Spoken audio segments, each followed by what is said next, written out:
Racism, journalism, hypnotism, terrorism. Where's the wisdom?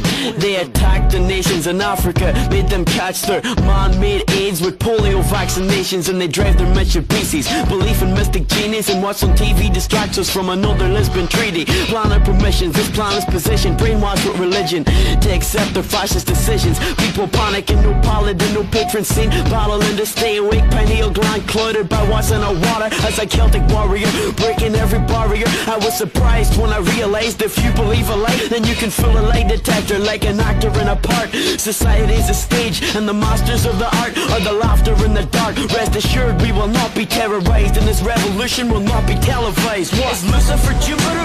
It's safe to say that many men have been murdered, including William Cooper, for gritting their teeth and killing the seeds of evil. These people scatter on the compost of false religious belief. It's not gonna stop by watching Top of the Pops. We need to bring change to this establishment, but not with the truck or a box, cause the ones at the top that are calling the shots think they've got it all locked. But my passion is burning like a Molotov cocktail, and my will to fight is still strong as an ox. Honest to God, habits make a mind state, and if you cut jobs and raise drug prices, it raises the crime rate. Freedom of speech means I can teach about the priest's reason to preach a fallacy that has me breathing the leaf of tobacco plants. But the truth is, there shouldn't be a they controlling each other has made the mess we see today. I still have a dream to see past the secrets, to know what to really be free is. I still have a dream. I know you can't see this, but people, you got to believe it.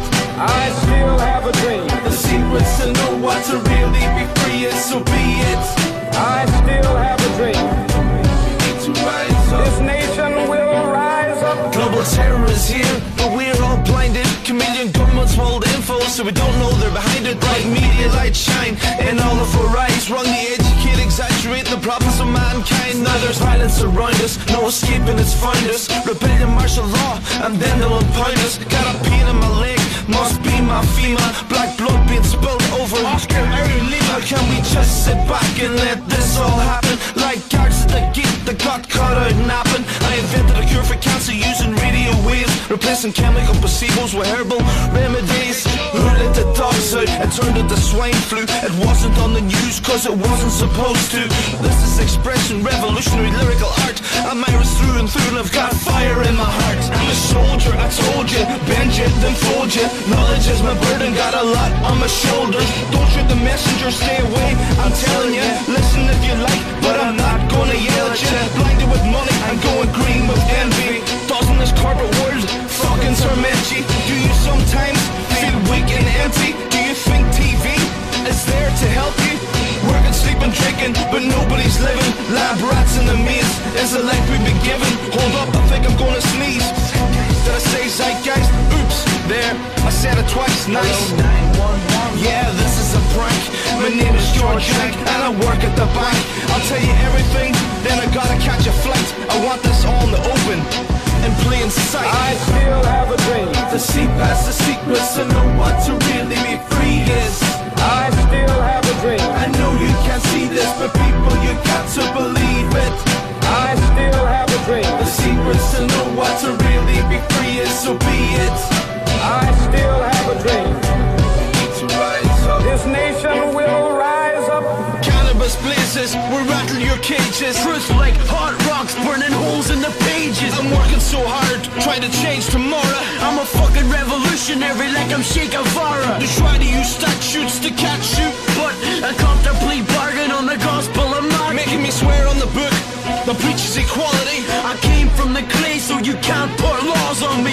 8,000 years of Celtic mythology. I demand an apology, this farce makes a mockery of me, my mind and my spirituality. My words are just as valid as anyone's actually. So what is reality? Somebody challenge me. That's your reality, fine. Don't interrupt mine. We write for the message and not for what sells. Ancient Irish knowledge straight out of the Book of Tales. The Irish people, inherently and historically, opposed to secret societies, to secret oaths, and to secret proceedings. We decided long ago that the dangers of excessive and unwarranted concealment of pertinent facts far outweigh the dangers which are cited to justify it. And there is very grave danger that an announced need for increased security will be seized upon by those anxious to expand its meaning to the very limits of official censorship and concealment. Good evening. Good evening. And good evening and welcome to Out of the Bag. This is Sean Maguire live on Healing Oracle Radio and People's Internet Radio. And it is the 30th of the 12th, 2020. New Year's Eve, so it is. So this is my last show of 2020. And I did want to make it special as well. And I think the interview that you're going to hear in the first 2.5 hours, not just the first 2 hours, but in the first 2.5 hours of the show, you will hopefully enjoy and then share with other people, because basically if you have ever had a court order in any shape or form, this could be a way of proving that it was corrupt and fraudulent in the first place. This could be a game changer, I suppose, if more and more people got together and had the knowledge. It's incredible stuff. I've got Andy Devine and Anthony Badaloo coming on the show. Of course, you've heard Andy many times. He's been giving us information on various types of corruption on so many different levels for the last few years. And then we've got Anthony, who is actually got a petition out there to stop court order scams, and also loads and loads of information that I hope you'll enjoy in the first 2.5 hours. I've also got to say to you that we had lots of technical difficulties. We were meant to be doing the recording on Friday. We did it today after lots of internet clashes and all sorts of things going wrong. So my apologies for any tech little issues during the interview. Hope it doesn't take away from the information given. There are a few blips and blops during the interview, the 2.5 hours. It's supposed to only be 2, because in the last hour usually I play Rebellion festival music, bands that have been announced for Rebellion 2021. Tonight it's Rebellion half hour really, and I will be playing some classics from the likes of Bad Religion, Cocksparrow, Stiff Little Fingers, Sham 69, etc. So do stick around for the last part of the show. First of all, I do want to say Happy New Year to you all, because I won't get a chance now. It'll be the 6th of January, my next show. So Happy New Year to you all. Thank you so much for coming into my life and allowing me into your life in the past year. And I was asked by a friend, would I read out the list of guests I've had in this past year. Luckily it's not such a big list, because of course I had the wonderful Ken Scott for one interview per month for the whole of 2020. Billy Maguire has been on, and of course I want to get Billy on very, very soon, in the next couple of weeks if I can, to advertise the fact that the 21st of January, Ireland's Independence Day, is coming up, and much more of his information. John Scott Ridgway was on, Derek Michael O'Shaughnessy, Graham Hart, Derek McCabe, Rob Deutsch, Mitchell Nicholas Gerber, Robert J. Morris, Denise Wise, Nigel Willis, Justin Zalewski, Jimmy Fury, Walter Graham, Peter Jones, Professor George Lees, Michael Obernicia, Tim Sanders, PDX Pleb, yes, that was his pseudonym, PDX Pleb, Angela Reddick, Clive DeCarl, Sam Rana Allison, Angela Power Disney, Neil Sanders, Anne-Marie Carey, Andy Devine, who's on tonight, of course, Joe Ducey, Colin Granahan, Eldon Dahl, Kim McMenamin, Robert J. Morris, I think I've already said Robert, he gets a mention twice, Stephen Manning,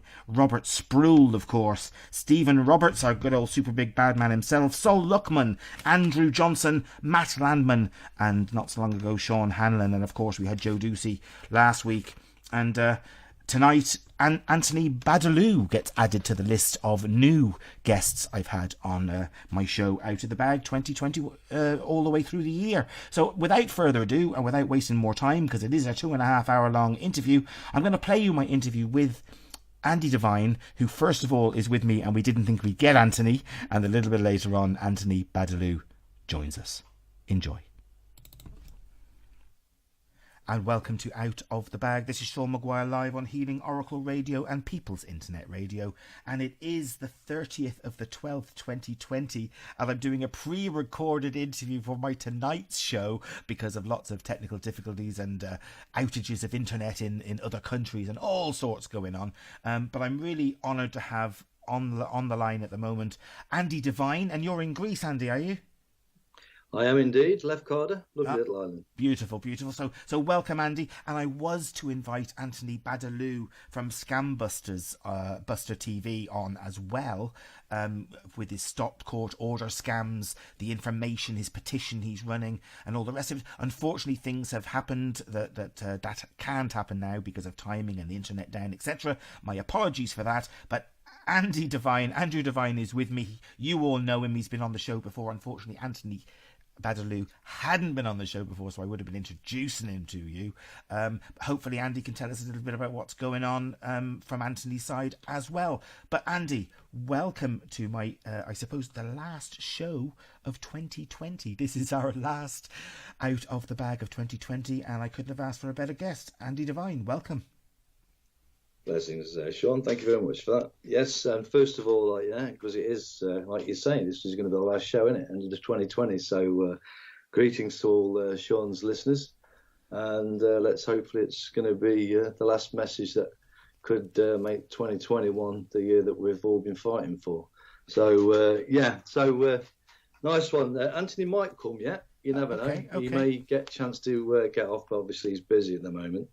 So, I mean, I can basically, I've jumped on to help and shine the light on what Anthony's basically exposed. And he's exposed it for a long time. It's been there for the people to see, but obviously it's not getting enough light on it. And if you don't mind me asking, just for my listeners' sake, who is Anthony Badaloo? I would have said to him, tell us a little bit about yourself. Maybe, I know you can't speak for him, but maybe you can give us a bit of background about Anthony?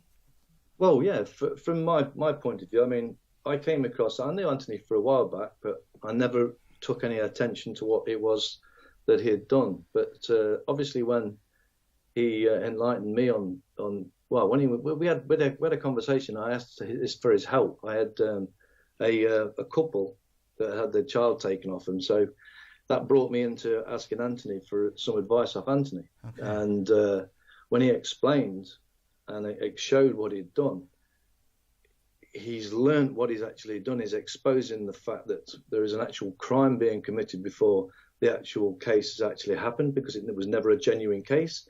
So going back for what's happening to Anthony, Anthony's had a lot of properties taken off him. Oh, he's been stripped of a hell of a lot of money. He was forced into a prison, yet he's got no criminal record because it was a counterfeit case. And whilst obviously Anthony's been in the prison, I take it he's been not wasting his time. And he's studied up, and he's a very knowledgeable man in what we're talking about right now, nice. Which is the procedure of a court. Because when they did to him what they did to him and what they've continued to do to him and still doing to this day, it was the fact that they was using counterfeit courts to steal his property off him. Yes, and today, I don't know whether it was back then as well, but today they're using fake corporations and even fake banks to do this sort of dirty work as well. So, sorry, carry on, Andy. Yeah, well, the thing is, this is what we've come to find out also by what Anthony's showing, which was the triangle, which was the council, the police, and the court, and how the court is being used by this little triangle to steal people's properties, children, so on and so forth. Mm-hmm. So, but how they was doing it was by creating counterfeit court cases. And what Anthony had found out with the procedures was that a court has two sides to it. There's an administrative side and there's a judicial side. And the court case, to be general, has to come through the administration so that it's been administered.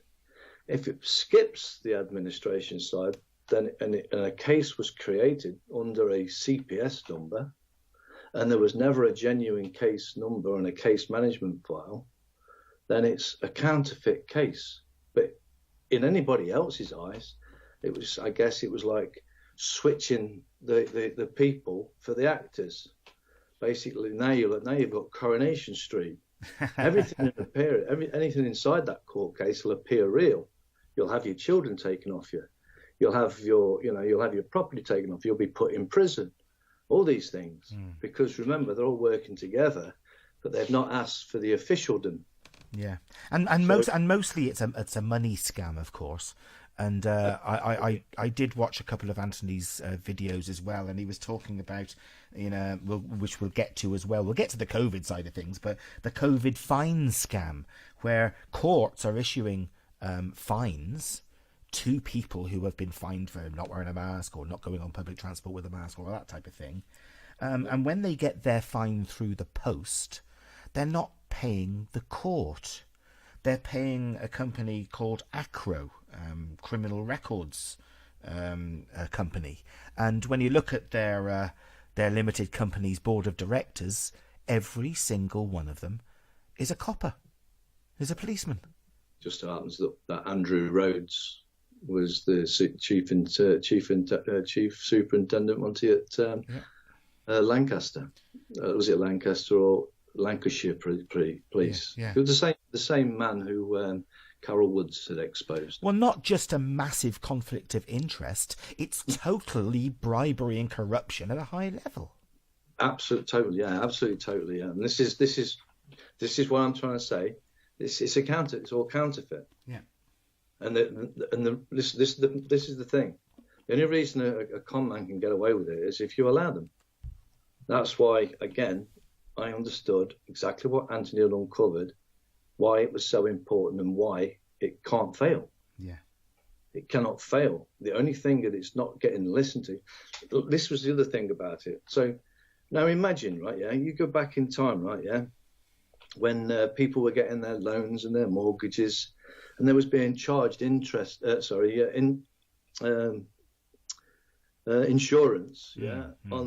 their loans, yeah, when they never asked for it and they tricked them.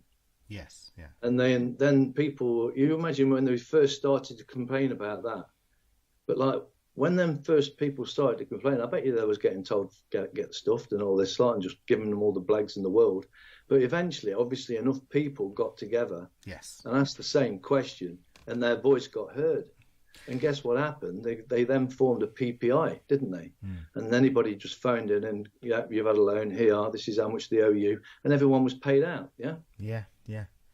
No, now, it's incredible. That's the reason why I wanted yourself and Anthony on the show today, is because, you're highlighting something that obviously you are all embroiled in and busy doing that, and Anthony is very busy doing what he's doing, but the same type of thing is going on all over the place. We've got the anti-corruption task force here in Ireland, we've got the anti-eviction task force, we've got various other groups of people, and their results and what they see, and that's the people looking into Tussler, Byron, the Hub, and all these people.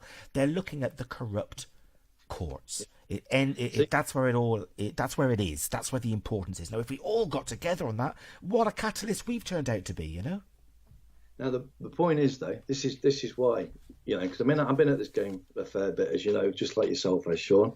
Yeah, and what is our game? What is the game, if you want to call it a game? Game's probably not the right word to use it. Yeah. But what we're trying to do is enlighten our fellow brother and sister, yeah, on things that's going to make their life better, and therefore also in turn make our life better, because we want to make this world a better place. Yeah.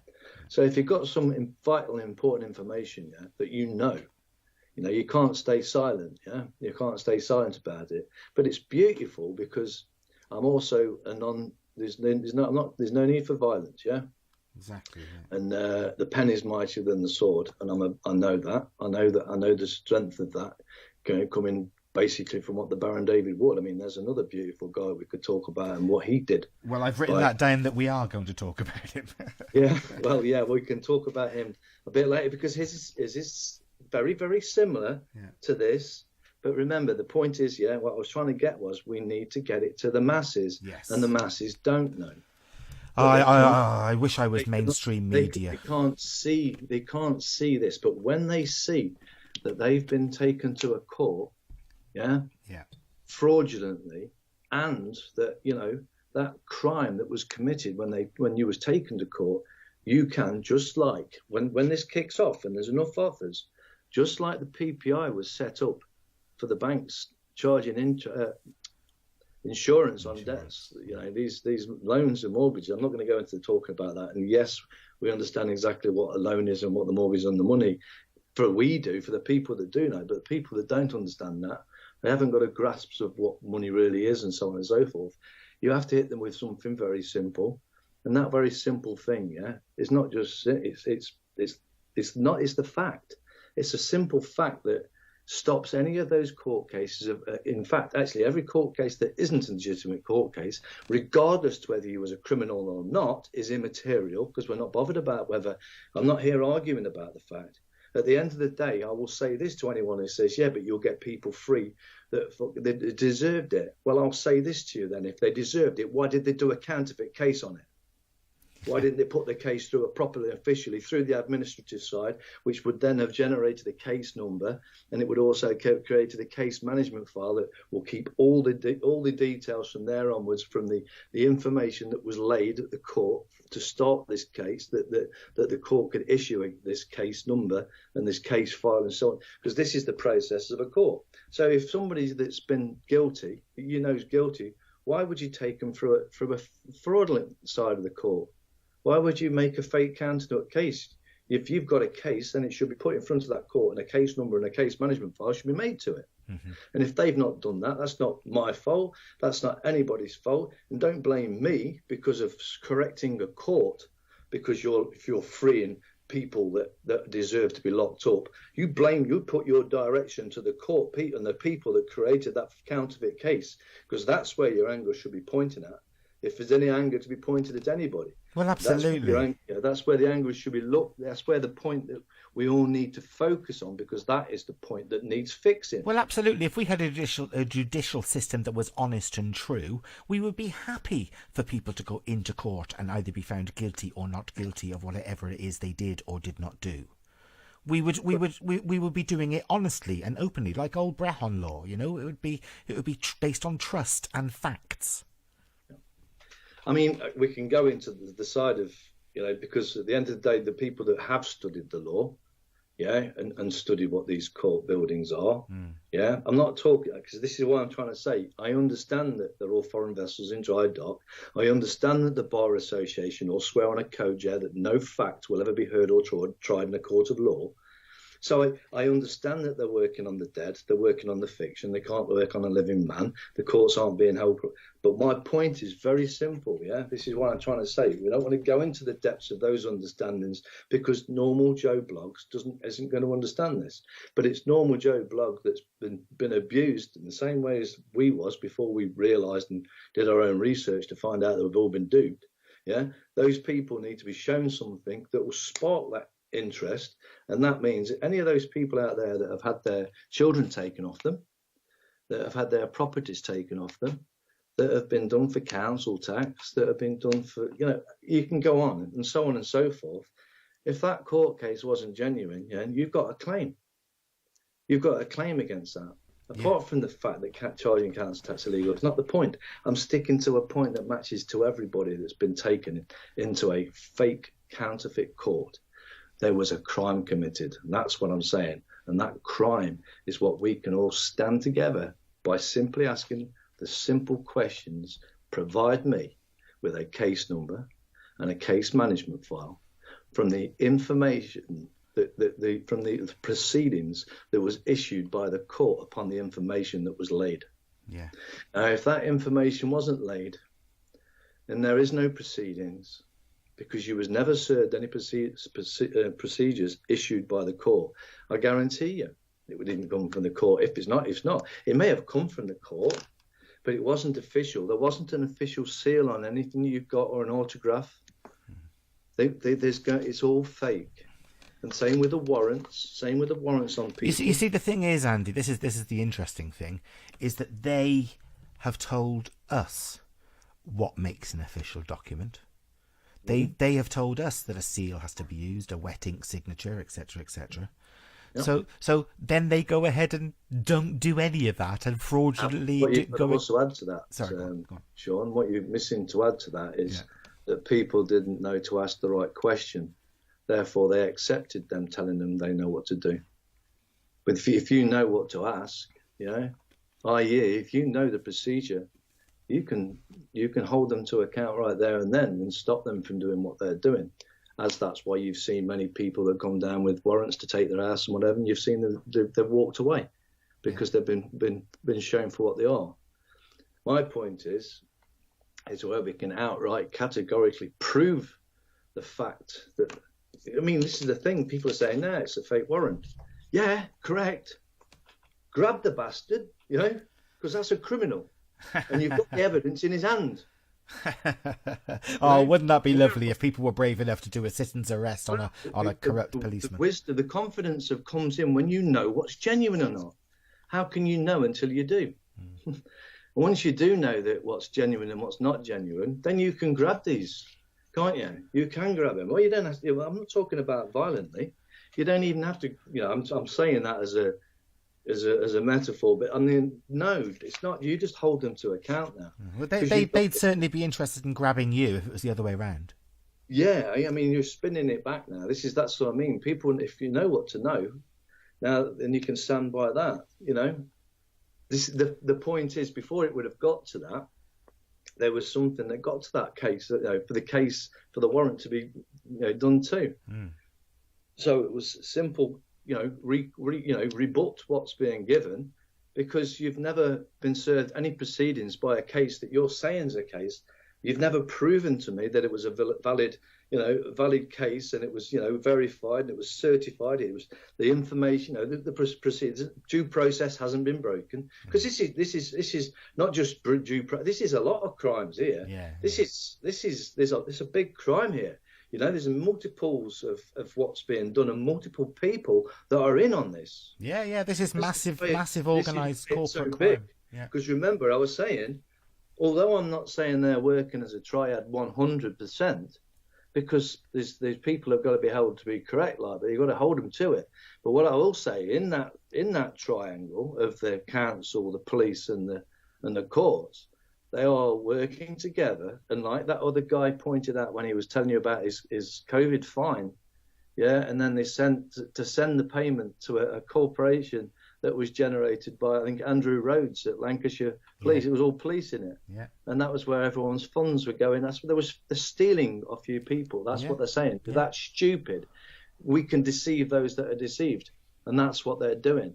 But if people don't stand up or ask king, we can go into all those things as well. It's being king, having your standing and not into what to know and what to not allow them to get away with. Say, like, when they're giving you fines, offer to pay it with a condition. Pay it. Don't become threatening. If it's got to that point anyway, you've got a claim anyway. Like I say, once this kicks in, you've all got a claim. Anybody who's had any dealing with a court, if that court case wasn't, if that court case didn't follow due process, there's been a crime committed. Period. And that crime needs the people to make them answer to it. Needs the masses. So what exactly has Anthony got? What is he exposing? Is he using his own personal court cases and highlighting that they are not court cases, that they are fraudulent, or is he doing that with more? He's done that with his, and he's done that with many others too. Okay. He's collected a big. I mean, he's been offered payouts. But he's not. That's not what he's after. When it's dealt with, then it's correct. Because correct me if I'm wrong, and it might have been photoshopped, of course, but you can tell me the story. I was hoping Anthony might, but I did see a photo of him with a file under his arm knocking on 10 Downing Street. Oh yeah, whether that's a legitimate one or not. I don't know if it's photoshopped or not. To be truthful, no, he may well have done, mate. He's very. I was hoping, Andy, that he did. I was hoping. Certainly known by. I mean, his website, the Scambusters TV website, right. It's been up there for a few years. They've tried. You know what they're like with these. I mean, listen. Let me just recap, just for people, so that you know. Yeah, I know what a petition is, and we're not begging for anything here. Yeah, we've used. Well, I'm saying we. He used the change.org website because it was a brilliant platform to get his stuff out there, and it says petition. But when everyone goes in there and autographs or leaves there, just clicks in their agreements with what to sign, so to say, sign the petition, then this makes a lot of noise. They send emails out to all these. They've tried to shut it down. They've tried to shut it down twice. Google's they're really interfering with it. Yeah. So because people say like, oh, it's a petition, it means nothing. Well, listen, mate. Answer me why they've tried their hardest and sued him at Christmas time as well to get it taken down and all this lot, and Google's limiting him and stuff like that. Why are they doing that then? If a petition does nothing, the point is the petition is there to do a job, and that's to wake up the masses or somewhere where they can go and look at it. And when I'm saying wake up the masses, that's an insult, and I'm not meaning wake up in an insulting way. What I'm saying is to enlighten the people of a crime that you didn't even realise was happening. But it's a crime that if you hold it to account, we're going to do wonders in this world because we're going to make the courts be honourable. Absolutely. This is an amazing time we're in. Not only is it a spiritual battle going on, but there's a knowledge war. There are people who want us to believe and understand, get it, and a few other things their way so that we can be controlled and easily manipulated, when all we need to do is stand in our own autonomous sovereignty as individuals. And as individuals, we won't be divided because I care for you, Andy, and you care for me, and we all care for each other. But that doesn't mean to say that you're not the king, do you know? And she's not the queen. You're all king. You're all queen. You've Exactly. all got a crown. Jack and Jill went up the hill, and Jack fell down and broke his crown. And we've all got a crown, guys. Yeah. This royal stuff and all this lot. I mean, that's what the thing is with the Purple Fun community, right? Yeah. With what I'm doing there. Well, you'll have to explain. You'll have to explain that because I've never mentioned the Purple Thumb community to my listeners. Well, the Purple Thumb community is. I came a part of it because I wanted to be an individual on this planet with my own complete autonomy, and that was. Oh, you've gone there, mate. Hi, Sean. Welcome back. And welcome to Out of the Bag. This is Sean Maguire live on Healing Oracle Radio and People's Internet Radio.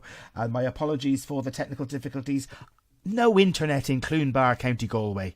We lost the internet for a little while, but we're back. And Andy, thanks for waiting for me. Andy, welcome back to Out of the Bag. Welcome back, everyone. Yeah, so as it went off, like we was talking about the Purple Fun community. Yeah. Basically, what I've been doing, obviously, to protect myself, to know who I am, and to know what it is that I need to be free from the, safe, basically safe. So, I mean, for other people, because that was the point about the birth certificate, and having a piece of paper that you've now created. Yeah, that is your creation because you own what you create. They created the birth certificate, and they own what they create. And anything that was created off it, i.e. your driving license, your passport, and so on and so forth. So you don't want to be identifying yourself as that, as you're identifying yourself as what's been owned. So a proof of life, and there's many different ways that people can do it. There's the 206 evidence of life form.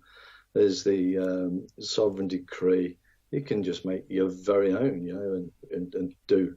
You can fill in the 206 evidence of life form and the ecclesiastical depot, and you're meant to send it back to them and get your name removed from them, basically. Yeah. And where does that? I've always asked. I had Ken Scott, of course, on my show many times. Where does that leave one when you do that? Where are you? The system is no longer part of your life, or can you still dip in and out of the system when you need to? Well, this is what it was actually created for, wasn't it? It was for the two, because you've got your body corporate, like the Baron David Ward states. It's something there that you can be used. You don't. I wouldn't. I mean, unless you're totally. What's the word? You can totally fend for yourself. You can totally, you've got enough money. Yes. You're sorted, and you haven't got any worries. You're just going to go into the private, keep out of the corporate side of things, and be yourself. That was all well and good, but to not be able to lose that corporate identity that you can take control of. Because I mean that's the thing about if you wanted to work in that world. Because I mean, you can become foundations, and you can do work, depending on what the work it is that you're doing, I suppose, but if it's, you can make your own foundation, you can be free from that system, working off COA, which is, what's the word I'm thinking of? Like when you just give them a tip, like, give them a what's the word? I don't know what you're trying to get at. Deposit, not a deposit, a donation. A donation. Oh, a donation. Okay. You're providing work, and people donate you, and then there's no taxation on donations, and you're out of that system, Yeah. But whereas when you're in that system, you're claiming, if you're doing it properly, when you buy something, you claim all the tax back from that, and then, but at the end of the day, you're trapped into that world where you're making, you're paying taxes. Yeah. When you come into the private, you're out of that world now. You're not in that. And again, that also comes with, money as well, because realistically, while we're all still tied into that system, is because of the money too. Yeah. Because they created it, and that's the thing, and what money really is. So I mean, I don't want to go too deep into it, but basically, with the Purple Plum community, is we are the free individuals that we was all born to be. And all we need to do is stand in that sovereignty, because we're all our own selves. Our house, we're all our own kings and queens of our kingdoms. We've all got our own 2 temples. This is our church. The Creator lives within inside us all, and it's all around us. Whatever you want to believe into, whatever, everyone's free to their own beliefs. But I mean, the logics, everything's got to be logical. That's why we also wanted to bring in a language that made it clear. That was about the correct sentence structure, communication, parse, syntax, grammar. But the point on that, there's so much arguments within all that system that, do we really want to use only something what somebody's created? Because language is language. No one can copyright language. You can't say what I can and cannot say. You're copyrighting all that. To me, which is disgusting. And everyone should say what they mean and mean what they say. Yeah, there's different mentalities as well with language and all the rest of it. Like if an Irishman hears me attempting to speak Irish, well, I'm not saying all of them, but if some Irishmen hear me trying to speak Irish with my English accent, they don't listen to me, yet they're quite willing to be open to maybe someone from a foreign land speaking English badly. Well, the point is, like, this, why people do what they do is because of what they've ever seen.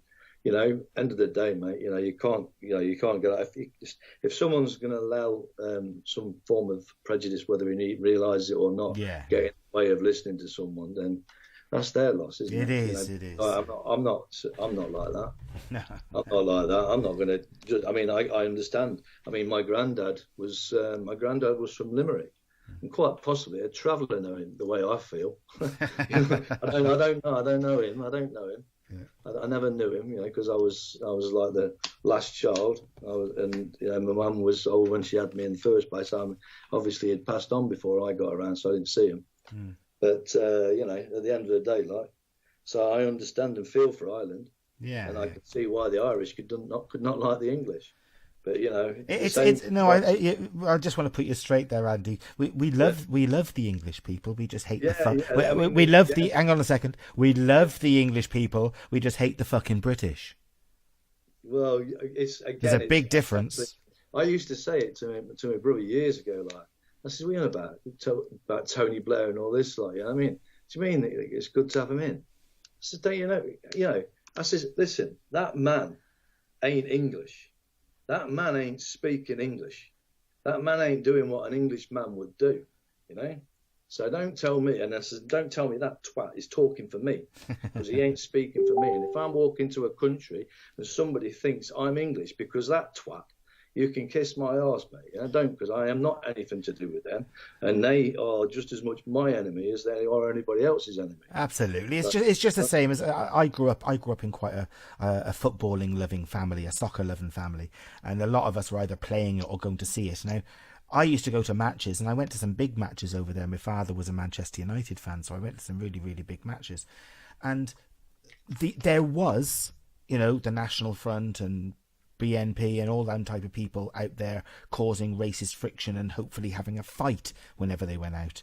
But they tarnished, if you like, the football hooligan, another Irish name, but the football hooligan was, targeted the whole of the football community, that we were all hooligans and tarred us all with the same brush. And that's what we got to stop doing that and get people down to individual. When I look at, I've met guys with tattoos and skinhead and they look like they're going to beat you up, and they've been sweet, adorable, loving human beings. And then I've met other people that looked like well-groomed, beautiful, suited and booted, collar and tie, and they would take a knife out and stab you in the back. For sure. Yeah. This is the thing, isn't it? We've got to accept to the fact, whether it's terrestrial, extraterrestrials, or whether it's just people that are born. Because, the saying goes that 1 in 25, 4 out of every 100 people are born without the empathy gene. They haven't got any empathy. Wow. So they are the prime examples of psychopaths, because why they can do anything that doesn't bother them. You see, this is why we've got the people in power that are in power, because they are ruthless. They don't care. Well, absolutely. I've got their own child. They would do anything to get what they want because they don't care. No. Them, yeah? I've got this story I've been saying on my shows for years and years. You might have heard it before, even Andy. But secret societies obviously has been a bone of contention ever since I heard JFK's speech when I was a little kid. Do you know? Mm-hmm. And secret societies, and I used to think secret societies, wow, that's incredible, because they're secret, they hold their meetings in secret, which means whatever goes on in those rooms is secret. So that means the psychopaths can go in, say that they were attacked by all the nice guys, kill the lot of them, and say that they're in secret, and they take over. So the psychopaths can do what the fuck they want in secret. Tulsa over here can remove children in secret. Family courts in secret. Remember, this is the point that I'm getting to you. In a counterfeit court, in a secret, is a secret because it's secret because it's an actual crime. So it's secret, and we're exposing that. Oh no! Go on. No, you're still with me. You blotted off then. I thought it had just dropped off again. I heard something, but look, there's a lot going on at the moment, and we'll just carry on, Andy.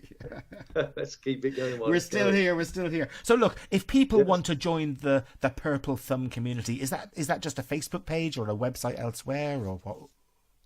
There's a web page, where basically you kind of what you're doing is you're remember the procedures, there's the procedures of freeing yourself from the system, or proving who you are as a man and a woman. That's more the point, rather than a person, because there's a big difference between a person and a man. Absolutely. A person, all the acts and statutes apply to a person, they do not apply to a man, because a man gives consent for them to apply. If the man has given consent for them to apply, that, like the Baron had pointed out, then if you've given consent, then you apply, then they apply to you, because you told them that they can enforce those acts and statutes upon you.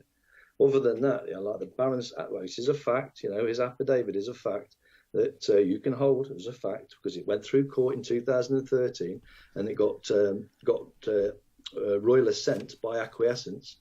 It stood in law. So it's in law, it's truth in law, an affidavit, unrebutted affidavit, it's truth in law, as we all know, And it also, the Baron David Ward, I forget, he also put his life on the line. Anthony's coming in. Oh, brilliant. But can you explain who Baron David Ward is? Baron David Ward is not a baron via what's it? Do you want to answer it? Oh, yeah, is he? He's not. Yeah, he's not ringing me. No, he's not ringing me. Nobody's ringing me. Don't put me on hold. Add him to call. Don't put me on hold. Andy. Oh, live radio. He's answered Anthony, obviously, and has blocked me out. So I'm not quite sure what's going on here. I won't stop the recording because, hey, a bit of fun. Live radio, what do you know? Maybe I'll put a tune on. Let me see. Yeah. Tell you what. Oh, here we go. There. Hello, now I'm here. You. Sorry about that, mate. I accepted Anthony's call. I thought it was going to add Anthony. No. That just puts me on pause, mate. Yeah, sorry. Do we come back to you? No, we're all here now. We're still live. You carry on from here, yeah? Yeah, we're still live. So my listeners will understand a little bit of technical difficulties earlier. But now we have my other guest, Anthony Badaloo from www.scambuster.tv, a petition site to stop court order scams. Anthony Badaloo, welcome to Out of the Bag. Oh, thank you, Sean.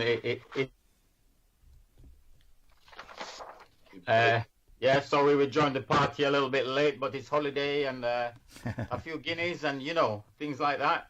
Is that what it is? Yeah. Good morning to you anyway. Andrew has been carrying on pretty well, and thank you so much.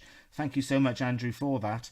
Just wanted to clarify that Andy covered a little bit of what you do, Anthony, because we wanted to go there, but you have much more to say. My questions for Andy for you was, what is Scambusters? What is the petition going to do? And what information have we got that we can share with other people around the world that proves categorically that all of our judicial system is a scam and an atrocity on mankind, really? Yeah, well, I got into this because my house was stolen, my children abused, all sorts of things. So I got into this. My background is accountancy and financial services, and they stole they did everything you can imagine, locked me in jail, and my tenants as well. They abused their children, I started to fight because the facts wasn't with them, the facts was with me. And I'm probably stupid enough to ask questions. And when I found everything was proper and legal and lawful, I took my house back. I took my house back like 3 times or something. Okay. And they keep coming and chucking us out. And on the last occasion, they arrested me for trespass. And it's my house. So I went down the rabbit hole, and I started having meetings and different things until I met a gentleman called Gedaliahu Ebert, who wrote the book, The Forensics of Legal Fraud. Okay. So I spent a few years working with him, night and day, in a cold hotel, and went through so many cases, many cases. I think one of the things with Andrew is surprised, a lot of names he mentioned, I've worked on the case. Right, okay. Sometimes in the foreground, sometimes in the background. I've won many cases with people, and we've not got any compensation. So what we discovered, Sean, is I came up with the idea of a court order scam because I realized they're doing very nasty crime that you would associate with street gangsters. Breaking people's door, taking their property and their children. And the only difference with a street gangster is these people say they have a court order. So what I discovered is when you start to check the court order and verify the court order, it can never stand up to scrutiny. Right. It's never been through a lawful court process. Sometimes they have a piece of paper, sometimes they don't. But whichever way the wind blows, that court process is never present. Okay, can never be shown to be correct. What actually makes a real court order? Well, this is a very big problem. Sometimes they have a piece of paper and say it's a court order. And sometimes they have something on an iPad, and the police comes along and say, it's a legitimate court order, and if you're not happy, you should appeal. Right. So what we've discovered is the police is unfortunately part of it, and it can't work without the police. No. Because if they were arresting people for fake court orders and warrants, the entire elite would be in jail. Yes. Yep. And we would be free and happy. Yeah, that would be nice, wouldn't it? So on one, I know you asked the question, what makes a lawful court process? We're going to come back to that. Okay. So half the court order scam is when they have something and saying it's a court order. When It's never been through a proper process of court procedure. And the other half, if you try to sue them, and you have your facts, you have your proof, you have your evidence, you will never get a court order in your favor. Okay. So it's a double-edged sword. On one hand, they have a fake order raping you, taking your children, destroying your business, whatever it is. And on the other hand, you can never get them in jail. You can never get them in front of a jury. You can never even get a summons. Yeah. You know, I tried 14 times to get a summons against the people who made my fake court order. And I even had it checked, processed by the court, even sealed by the court. Yeah? Sealed by the court. And still they won't issue a summons. So coming back to what makes a lawful court process is what will be shocking to people, and some people on your program, judging from Facebook and all that, Okay. Sean, will be not surprised at all. I mean, they actually are very clued up. But for those who don't know, you have the word court originates in the olden days when people had disputes in the town center. They would settle it in the courtyard. Yeah, they'd hold court. Yeah. Yeah. So that's so a court is not the building that we think. You know, a court means there are adjudicators properly authorized, and that there is a legitimate case. There is a jury, which we have now. Sometimes the judge is acting as judge and jury. Yeah. So that has evolved into the court building and staff and all these things. Now, I could be harassing you with court process. I remember Donald Trump saying if anyone crosses him up, he's gonna sue them in 52 states as a form of harassment. So he's actually said it. So it's a known thing. So to avoid the abuse of the court process, there are rules, you know, for a fair trial. So if I was to sue you for something, not only must I prove with the evidence that, you know, I have a right to that thing, but I must follow a process that gives you a chance to defend yourself. Because I could have made up the evidence, I could have even have my own unfounded opinion or belief of, you know, the circumstances, which might be different to yours. So yeah, it's also the jury. It's also just stop complete fabrications from being taken to court, really. Right. So in a very short essence, if we take we had a court, it was just a court, and then in 1984 they separated it into civil court and criminal. But the fundamental of it is it's still a court of record, whether civil or criminal. So the 1984 County Code Act section 134 says every court shall be a court of record and shall bear a seal. So basically they've retained the essential. So when a proper court process, if we take the civil court as an example, say a credit card company or a bank wants to take out a lawsuit against you, I'm getting American now, lawsuit. Listening to too much Donald Trump things. Yeah. So you have to file the contract, because anything to do with money is based on contract. You have to file the accounts to show how much you paid, how much is the interest, the fees, the charges. So that's your evidence.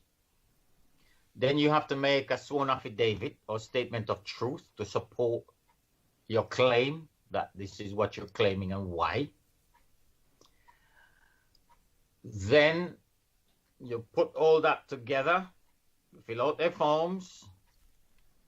Then you've got to pay the court fee. And if you're got a low income and stuff, you can get a fee remission.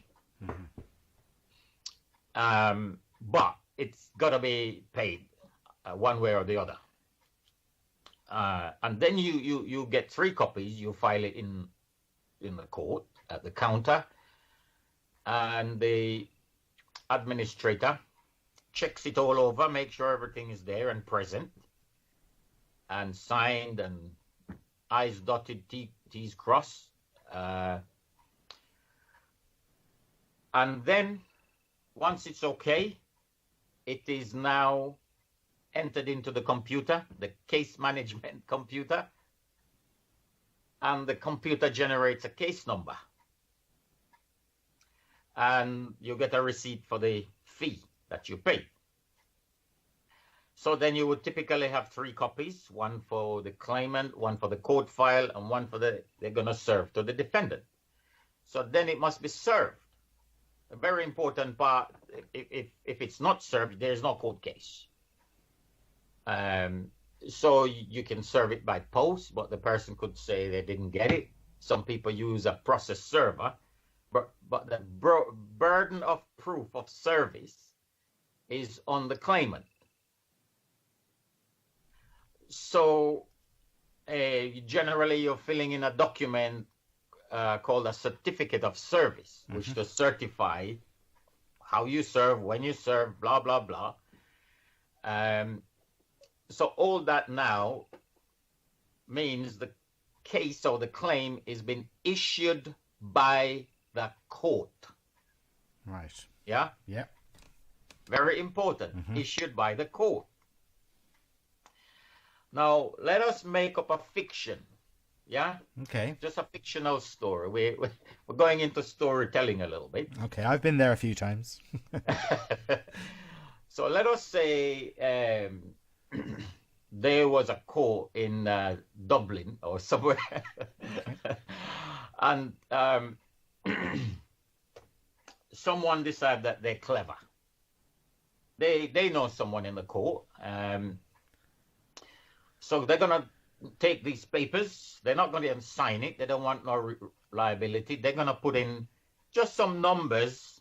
They don't have a proper accounts for what you owe them or their fees. They're going to put it in the court, but this person in the court is going to take it under the table. So that means they can't pay the fee. Because if you pay the fee, it's going to go in the official system. It's going to go in the accounts. It's going to go into what they call a Book 28. It's going to go all the way up to the Treasury. So they can't pay the fee because this is a make-believe case. So what you want, you have these papers now, and you want the victim or the person you're claiming, you just want to scare them to pay you up because there is no better method of collecting money than fear. So now you got these wishy-washy papers, and the person in the court don't want to put a court stamp on it, but they want the person to believe there is a court stamp. So they will put what they call a button stamp. So it's a stamp, but it's not an official seal of the court. It's just a button stamp. So it works on the mind of the victim that it's been stamped. It's a seal. Yeah, yeah. It's a proper seal. So now the person received this court document and think, oh my God, I'm being sued.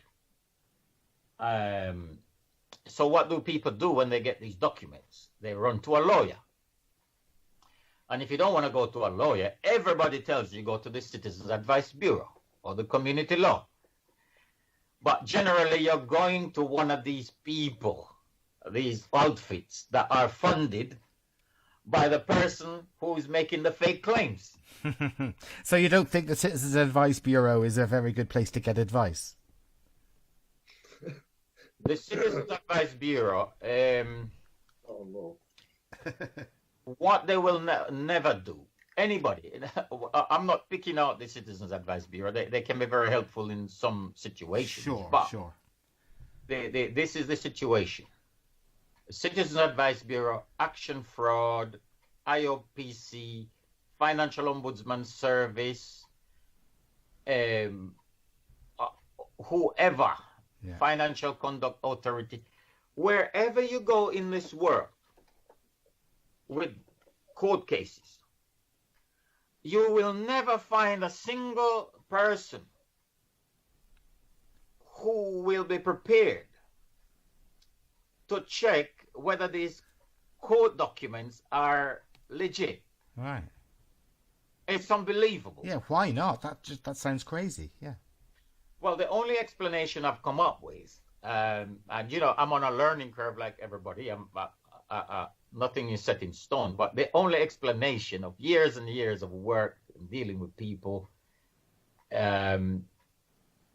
is that the people using fraudulent court processes, which are the big bailiff companies, the councils, the police themselves, the CPS, the powerful people in the country, are making so much money out of it. So much money. I think on parking alone, parking tickets alone, they're making over $1 billion a year. Now, they're making so much money, they can own everything. If you go to the Financial Ombudsman Service, it is paid for by the people you're complaining against. Yeah, no, absolutely. It's unbelievable. Yeah. You go to the Citizens Advice Bureau, it's a charity. Who is giving the donations to this charity? So basically anybody that a court order, a fraudulent court order, goes through from top to bottom, from middle to side, they are complicit or absolutely stupid. Yeah, I think it works on a psychological level, because first thing, when you get a court order or court papers, the first thing that happens is the biochemistry of your body takes a hit. It's like you're being attacked by a rhinoceros. That's what happens. So first of all, you're not thinking straight. You need some help. You need somebody to talk to. And in your mind, you feel you need somebody like a solicitor. And then anywhere you go to CAB, you go to the Action Fraud, you go to anywhere you go, they tell you the same thing. Get legal advice. Yeah. So everyone is showing you towards a solicitor. And I have never in my life seen a solicitor that actually fought a case or even investigate whether the case is legit or not.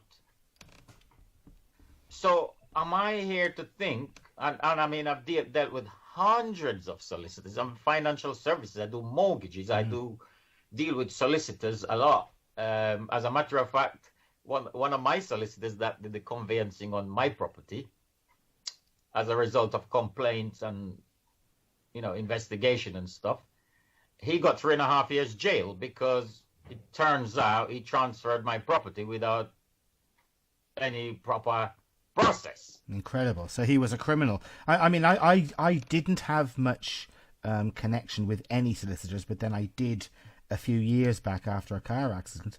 And the solicitor we were given, if you like, was so incompetent that myself and my wife did everything and just told them to shut the fuck up and just be our I don't know, sponsor or something. And then when we actually did get a payout, we got compensation. Okay. Yeah. When I turned up to the office where we'd already talked about exactly what that compensation was, that it included costs, included this, included the other, it was everything. Yeah. He tried to give me a check less another 20, 30 grand. And I said to him, what are you doing? That's not my check. Oh, it is, Mr. Maguire. And I'm like, hang on a second. Do you just stay there? Now, we were the first floor in a central Galway. And I lifted up the window and I just shouted out, guards, guards, I'm being robbed, I'm being robbed. And he stopped what he was doing. And do you know what he did? Grabbed me away from the window, said, I'm sorry, and got out of his drawer the right fucking check with the right amount of money on it, which was originally meant to be given to me. Yeah. What a thief! Well, the thing is... a thief and a liar. The thing is, it's very... it's a little bit deeper than that, because what happens with the solicitors, once they go through court, whether you win or lose, it doesn't make any difference. They make money. The more you lose, the more money they make. That's it's just what it is. So when you go to court and the case is finished, the judge makes an order, so-called order, for cost. And he will make some crazy figures for the solicitor. Now, the reason they do that, so let's say you lost your case. So he award cost and the solicitor put down his bill. So he just puts a paper with a number on it. It's not a bill. Yeah? Doesn't conform to the Bills of Exchange Act 1882 or nothing. No. The judge rubber stamps it. So now it becomes classified as what they call a liquidated debt. Now, with that, he can take your house. This is the lawyer that was just helping you. Yeah. And how many times we see, it's the norm, you have a lawyer helping you, and by the end of the process, he's joined the gang that you are fighting against. Because he now has a huge bill, he got you no result, and his bill is a part of your bankruptcy. Yeah, absolutely. And how can we round these criminals up? I mean, we should be doing it in all sort of walks of life, in the pharmaceutical industry, in any corporate industry, I suppose. Well, but in the banking and the judicial, child trafficking, everything, COVID scams, all of it, everything, Sean, you can trace it back to a court order scam. This is why I'm very excited about this concept, and I think the world hopefully will catch on to this hidden gem that if we take what you said, the pharmaceutical industry, the reason they can flourish so much when their products might help a lot of people, but might also cause a substantial amount of damage to people, and also they use their power to subdue a lot of natural cures or natural products that could probably have as much, if not more, benefit. But the thing is, if you look, for example, on the vaccine thing in the government website, vaccine compensation, they're limited at something like £140,000 in their rules. And maybe the damage you suffered, you should be getting millions. Even the millions can't bring you back your health. No. Why is it capped? It's a court order scam. It means if you sue them in the court, you can't get a proper compensation. And it's also, they're going in the civil court when they should be going in the criminal court. Because if you damage someone or harm someone, it's criminal negligence. Yeah, harm, injury, or loss. Yeah. You know, why is it, so they're splitting up the courts and all that. But the thing is, if these people were facing a proper court process and a proper jury each time, these problems would be solved at a very early stage. And it wouldn't get to the point where Sir Ralph Valance who owns over 600,000 shares in Pfizer, or one of the vaccine companies. I'm not sure if it's Pfizer, could be SmithKline, Beecham, Glaxo. I think it's Glaxo. 600,000 shares in the vaccine company. Is there advertising the public to take an untested vaccine, and where you can't even sue them if it harms you or if you die or something, or it harms your children? So it comes back to a court order scam. It's a complete abuse of the authority of the court. How can you tell someone that you can't sue us if we damage you? No, it's incredible, and it's a real cop-out. I have said to people who've asked me the same question, my answer to them was, I don't know, but maybe the individual who administers whatever drug or whatever vaccine or whatever it is to you can be held accountable individually. I think it's very simple, Sean. It's very brutally simple. Yeah. Mm-hmm. If it gets taken into the criminal court, all these things they're talking about, it's civil. Yeah, and the civil court is just rubbish. Yeah. So all these things, all these statutes and things apply to the civil court if you're suing for compensation. I mean, I've had several clients being offered compensation for fake court orders and stuff. We've never taken it. Yeah. Because the compensation is like $2,000 and stuff like that. Yeah, they take the piss. We want justice. Mm-hmm. You know, we want justice. So, everything you see going on in society, the evils, if we look at it carefully and follow the logic of it, we come back to an abuse of the court process, which allows it to flourish. Everything. Yeah. You know, yeah. Everything. And I think if the public was able to, we'll never get the public to see this, but if we get 1 to 5% of the public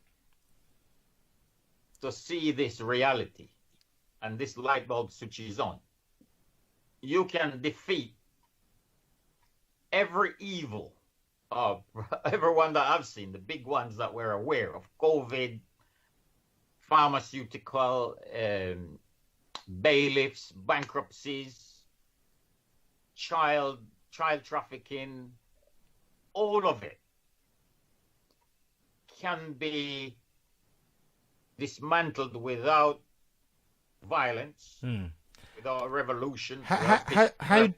How do we dismantle, Anthony? How do we dismantle a corrupt judicial system when the corrupt judicial system will not recognize anything thrown at them? Now, this is what it is, right? They will not recognize because they've got power. When you say the corrupt judicial system, so that means it's not a judicial system at all. It's an imposter. Yes, yeah. So if you take my own personal case as an example, yeah, just one person. That time I'm fighting in ignorance because I didn't know a lot of things I know now. Sure. When I started my battle, I just knew it was wrong. That was basically what it was. And if you look at the number of people who have resigned, just on my case alone, yeah, we're talking top people, police officers, many people. Some of it I can't say they resigned because of my case, but if you read the petition, you will see I named so many. And I believe some of them have resigned because they're scared. It gets hot. They know the law. And some of them, I believe, don't want to do the job anymore because they realize, their moral compass kicks in. Yeah, that'd be nice. That'd be nice if that happened everywhere. I mean, I did hear. I know, Sean, but all I'm saying, if everybody followed the path that I've followed myself, you will get exactly the same thing. Because we're not quarreling and we're not dealing with the drama. We're not dealing, you know, they wreck your life, but we're not dealing with that. We're just dealing with the code process. Yeah, yeah. It's a simple, lightweight method. I think it's absolutely brilliant, and that you're exposing it and you're highlighting it and proving that it is a fraud, etc., Anthony. And I really do hope, you know, that you're on other radio shows. I know you were doing lives with Andy, etc. I hope that you're getting all this information out, and I hope that groups, like I can suggest a few here in Ireland, like the Anti-Eviction Task Force, the Anti-Corruption Task Force. There's a few groups set up in Ireland who would love this information and also have information to share with you. And I really do hope that you guys globally get together, from America, Canada, all the British Empire, right the way through Europe to Ireland, etc. Well, I'll tell you a joke. I had a call from South Africa, which I recorded. I have to put it out. Okay.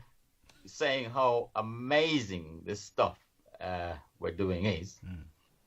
The thing is, I spent the last 5 years doing this, and I've accumulated everything. I don't need to do anything more, Sean. Right, yeah? Right. You know, I've been in there. I fought with officers. I fought with security people. I've been thrown out of court. Imagine I've been physically dragged and thrown out of court. Yeah? Yeah, I can imagine. Wait. Yeah? Yeah. On a case, on Dragutin Popovic's case. Okay. And I won the case. Even though I was thrown out, when the judgment came, it came in my favor. Brilliant. Now, the thing is, I know that because I could cope with the physical violence, because I know the limitation of the security people. Mm-hmm. Do you understand? Okay. They're not allowed to touch you. No. They're not insured. They're not allowed to touch you. However, I am not feeding it. I'm not getting involved because that's their distraction. Mm-hmm. You could punch me in the face, and I would say, "Why are you punching me in the face, mate? I'm here with a serious matter. Why don't you help me?" Exactly. I Yeah. talked to the security. I said, "You're here to help me." As a matter of fact, I told Andy this before. There was an occasion when two court security staff, we went to view a court file and they wouldn't show it to us. And they called the security on us, so we told them we came to see the file. The security jumped over the counter at the court, ran down to the back of the office, grabbed the file and brought it and showed it to us. Okay. Because those people are there to protect the public. Mm-hmm. They're not there to serve the corrupt judges. And sometimes, you know, you just talk to them nicely when you go and stuff like that, and you say, you realize you're here to protect the public. And, you know, you just plant a seed. Yeah, yeah. One security officer threw me out of a court. He dragged me down our stairs in central London court. There's a hole, they take you down and drag me out. And then, well, before that, I was talking to him very nicely. Right. He knew what he'd done. He knew what was going on. After he deposited me on the ground floor, on the ground, he ran off like Usain Bolt across the court. Yeah? Okay. Because he knew he don't want me to film him. He don't want to be involved. He knew he was part of a fraud. Yeah. Yeah. So he was doing it for the paycheck. His heart wasn't there. And there are many, many people like this Sadly. in the system who want to help us. Yeah, okay. Well, look, I can't believe for a second that, you know, it's all evil out there. But unfortunately, whether we like it or not, the puppets, you know, the puppeteers pulling the puppet strings on all the different organizations that are governmental or throughout the world, they are fucking evil. So anyone who works for them ends up being complicit to and for them, surely. Well, no. You see, everybody has a character and a nature in this world, yeah? Mm-hmm. At the same time, we're all capable of everything. You know, you could kill people if you were in a war. Yeah, well, it's choice, isn't it? It's, you know. Fine. Yeah. But we're also different because some people have a moral compass that they can't sleep in their bed at night if they know, for example, they participated in a child abduction and that child was being abused by MPs or whatever. Absolutely, yeah. And those people, often they become like what they call whistleblowers and stuff. Now,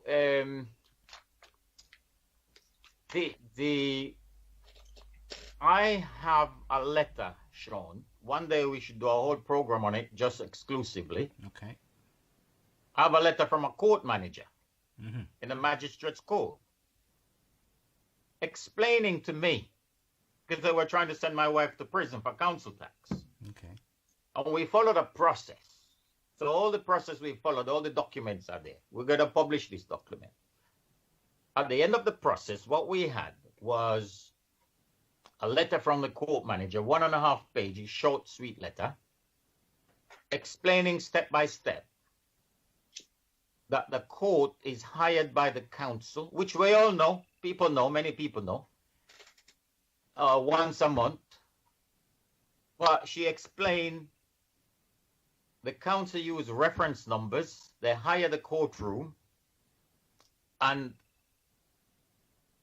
the cases are not displayed on the public listing because they are not court case numbers. They are the council's reference numbers. Yeah. And she said the court used case numbers, blah, blah, blah. She explained it all. And then she finished it by saying, the documents you received are not from the court. Now, this letter alone, if we could put it somewhere on the internet, and we discovered where to put documents on the internet, which can be downloaded on library. We have a library channel we set up called, what's it called? I can't remember. What's it called? Court documents in the public interest, or legal documents in the public interest. That's what it's called, yeah? Okay. So we've only put one document on it so far, but we're going to put a lot more. All they have to do is download this document and put it in with their council tax paperwork, and they will run away. The people who've been to prison for council tax and made bankrupt and everything, this one letter Could have stopped it. you see, you're saying how we're going to get all over the world. What you got is a small number of people controlling the many. Yep. And it has happened in every time in history, in every civilization. And then you have a revolution, and it changes, it starts again, and it goes on. And I'm a little bit too chicken to desire a bloody revolution. I believe now we have technology and social media and blockchain. We can have a quiet revolution. Yeah, I believe that too, Anthony. I really do. Yeah. So all these documents we're putting up now in the blockchain, because YouTube is banning us,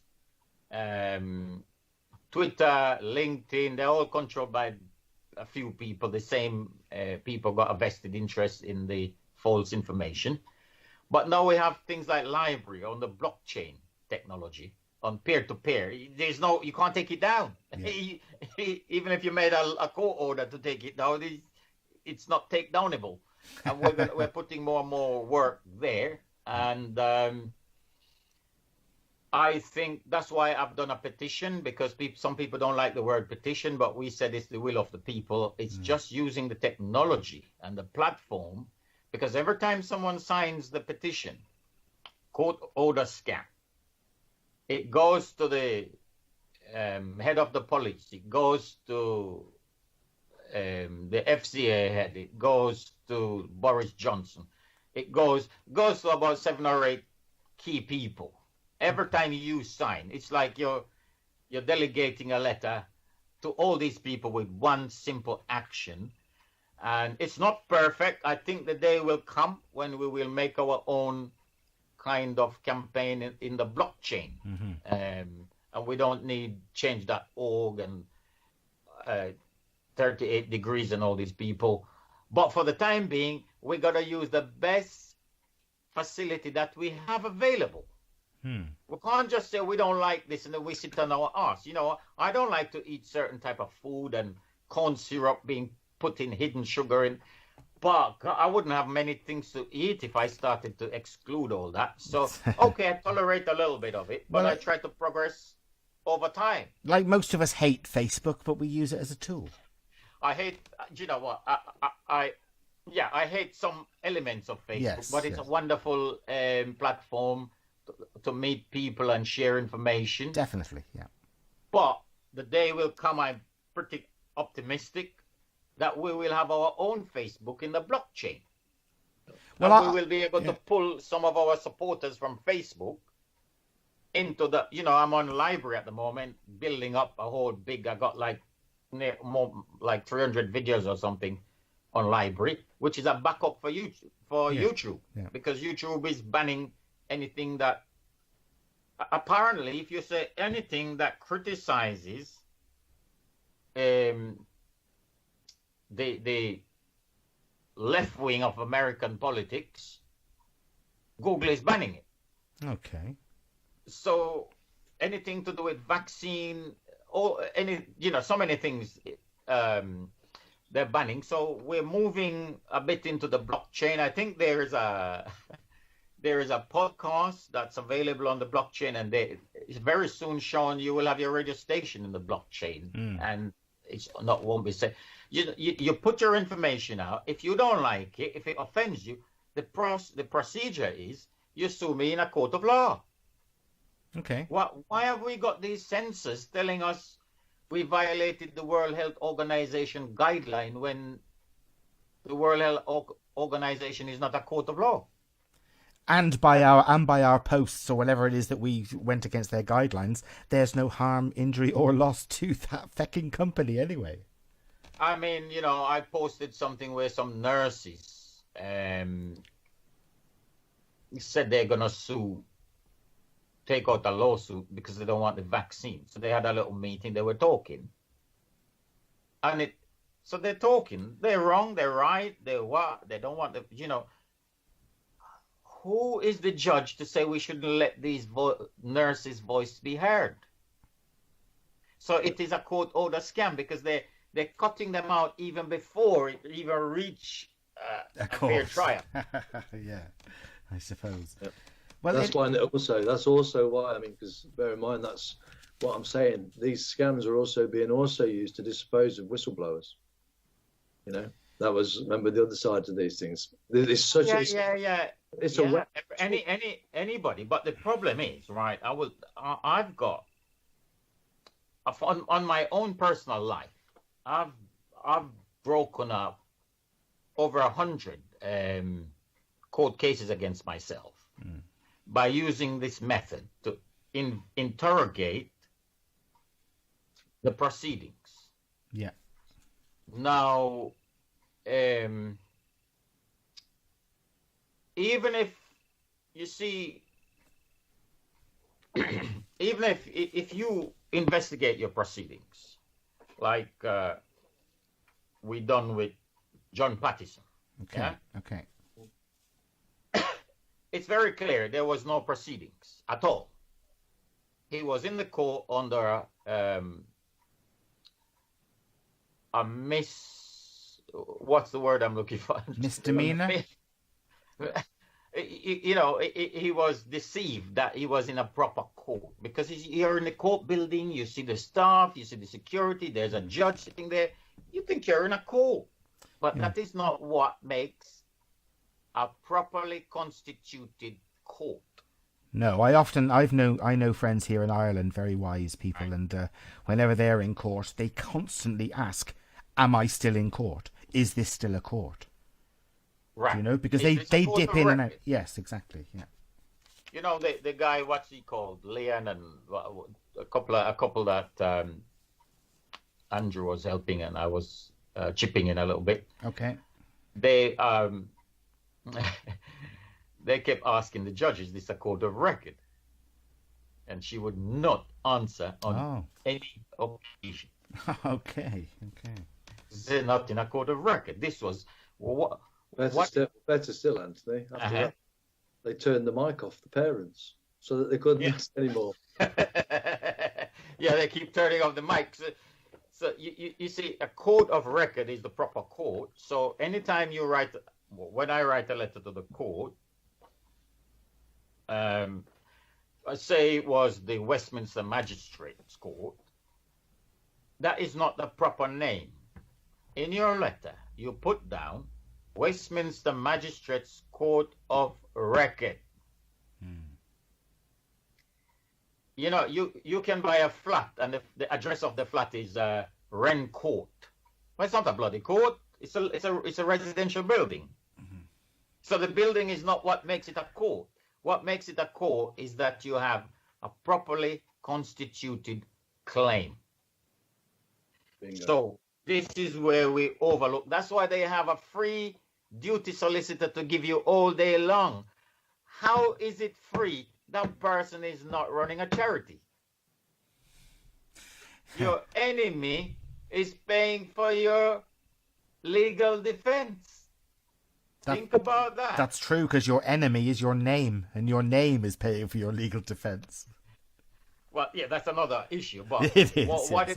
When they say it's free, this person is claiming legal aid money. Yeah. They're not free at all. They're getting fully paid. Of course. And they're giving it to you. Now, why would you need a solicitor? I had a solicitor, which wasn't a legal aid, it was a normal solicitor, when I was in the criminal court. It was a family friend. And I was just beginning to learn a few things. And I asked him, now I'm facing 3.5 years jail. And I asked him, his name is Mr. Solanki from EBR Attridge Solicitors in Tottenham. Okay. I asked him, I said, but Mr. Solanki, what are we defending? Where is the paperwork? Where is the case that they filed in court? Can I see? And he won't give me an answer. So I put it in an email to him. I said, can you please obtain for me the court file that was filed, the prosecution papers?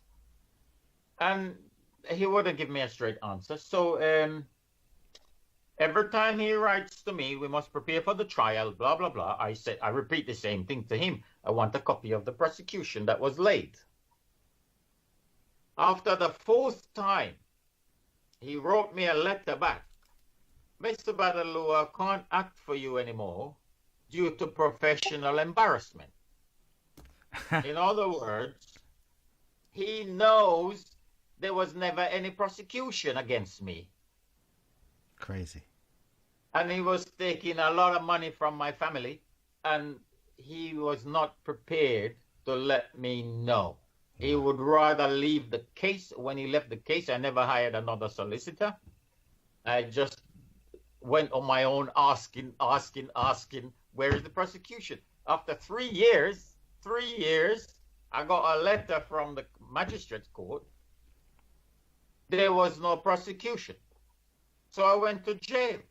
There was no prosecution. Wow. So are you looking at some rather large compensations though? You know what, Sean? I've switched my mind completely off the compensation element. Yeah. Because that's gonna drag me down a civil claim and a bullshit. Yeah, it takes time. Yeah. What I'm working on, I'm just following the process. So what I did, without mentioning any money, I asked the court to make me an order that my position should be restored. Because... And welcome back to Out of the Bag. This is Sean Maguire live on Healing Oracle Radio and People's Internet Radio. And my apologies for that. My internet dropped again. Modern technology, hey. I want, in the middle of talking to Anthony Badaloo, of course, with Andy Devine with him also. Anthony, we were talking before we were cut off there, and my apologies for that, about the compensation route and whether you went down that, and you were telling us why you didn't, I suppose. Yeah. Well, what it is now, so the court has two. It's like a fork in the road. You got a left fork and a right fork. Yeah. Mm-hmm. So I've got and we got two stages in our battle. One stage is to get them to stop the harassment. That's number one. Yeah. Yeah. And the second stage is to get compensation and some kind of justice, because these bad guys should be banged up, in my opinion, to be honest. Absolutely. Yeah. So that's the second stage. Now, my personal opinion, where we might get 1 in 1,000 order or restoration, maybe 1 in 100,000, maybe 1 in 1,000,000, I don't know, but very few. Mm-hmm. We can stop many harassment, stop it from going to that other place. I mean, they've tried to bankrupt me several times, and I stopped it by asking for them to prove the process, the procedure. I just had a colleague here had a statutory demand just before Christmas. Okay. And he gave me the paper, and it says demand you to do blank. No court seal. It says it's from the court. It's from 3 people. Only 1 signed it. And it's clearly not from the court. So we're going to be, for example, attacking these elements of the document. We're going to write to the court and say, did you issue this? Can you explain why it's come? What is the procedure? Somebody sent me a false court document. Right. So when you work on it like this way, you can dissolve, you can smash most cases before it ever gets to a false order. Right. So this is where we're concentrating at the moment, and I'm hoping that through the petition and through public waking up and making a lot of noise and embarrassment, people resigning.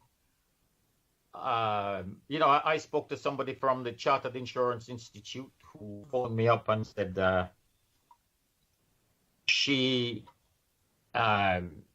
they want to strike me off their membership, Okay. which I've been from 30 years, because I'm a convicted criminal and stuff like that. And I videoed the conversation, and I asked her, do you have the court order? She said, yes, all this thing. I caught her out 4 or 5 times. Okay. And I put the video on YouTube. Now, the same day, I had a call from her boyfriend. You understand? Okay, right. Yeah, the boyfriend Yeah. was concerned that he is with a dishonest woman. Oh, okay. Because he the did. way Hang on a he second. was lying and lying to me, Yeah. he phoned me up and was asking me about the conversation. What is it? What's going on? I said, well, you can see for yourself. She said she has a court order. She doesn't have a court order. There's no law. There's that. I said, look, your girlfriend, to be honest with you, I got nothing against her, but I think whoever is giving her the paycheck is putting her up to do serious wrongs and crimes. Because when you said that her boyfriend phoned you up, I thought he was going to be phoning you up, threatening you to stop harassing or annoying his missus. No, it was the opposite. Well, why would you defend your missus if she's doing fraud? Exactly. Yeah. Why would you? Yeah. So he was asking, and he was very interested. What is she doing here? Because he didn't understand the legality and all these things. Yeah. Mm-hmm. So I told him, you make a false claim to the authority of the court, it's 7 years. That's the law. Yeah. And things like that. And now, you see, imagine the knock-on effect you have when you do this, because he's not going to be questioning the integrity. Maybe they were engaged. I don't know what their state of relationship, but maybe they're sharing the rent. Maybe they have a joint bank account. Do you think he's going to trust her? No. This is somebody from the Chartered Insurance Institute. So we can get an enormous amount of, imagine if, I was saying to Andy, we're trying to work something out, right? And I hope your listeners, Sean, can benefit from this. I certainly hope so. I think many people will benefit from it. Right. We got the document up now on the internet, where if you have a civil claim, you print off this document, put your case number and things in, send it off to the court manager, and you're asking to verify your case. So I want a copy of ABC. I want the case management records, which is in 3 sections, and I want to come and inspect the court file. Now, I believe if we get 1,000 people, 1,000, yeah, to do this, a lot of people will resign from the court system. Absolutely, yeah. And the people who come in are going to want to do the job properly. Well, yeah, you'd hope so, wouldn't you? Right. Well, and then, or resign. Or resign. Yeah, I yeah. mean, the point is, that's the thing. They will definitely resign, because you know what is happening, Sean? I've discovered that a lot of people working in the court have been planted there by companies like Capita. Right, yeah. So they're proper court staff. They applied for the job. They get the job. They're in the role. But they were put there by Capita or Circle or these dark companies. Yeah. Now imagine the same thing is happening in the police. Yeah, well, they are, aren't they? And with G4S and all the rest of it. And yeah, so they're proper police officers, but they've been not just somebody wake up thinking, I want to be a good cop and do a good job. Somebody said to them, hey, you, go and join the police. Go on. So when you got an illegal bailiff with a fake warrant come and start to kick your door and terrorize your children, and you call the police, it's a Capita guy coming round. Yeah. And he will never, in 1,000 years, arrest the bailiff for having a fake warrant. But he's part of it. Aye, and this fake warrant carries 7 years in jail. But if you interfere with the bailiff in any minor way, he will arrest you for obstructing the bailiff in the course of his duty. Yeah. Process of his duty. Yeah. So, so this is what we have going on, and the thing is, right, imagine 10 years ago, we have this program on now. The only way I could get this information out would be I would have to get a news reporter from the Times or the BBC to give me some airtime to put this out. Do you think it would get out? No chance, yeah. So now we have the new technology, and every case shown, you can win on one item, Mm-hmm. the computer records, because the computer never forgets. No, true. Aye, and you can see whether they made an application, whether they paid a fee, whether it was issued by the court.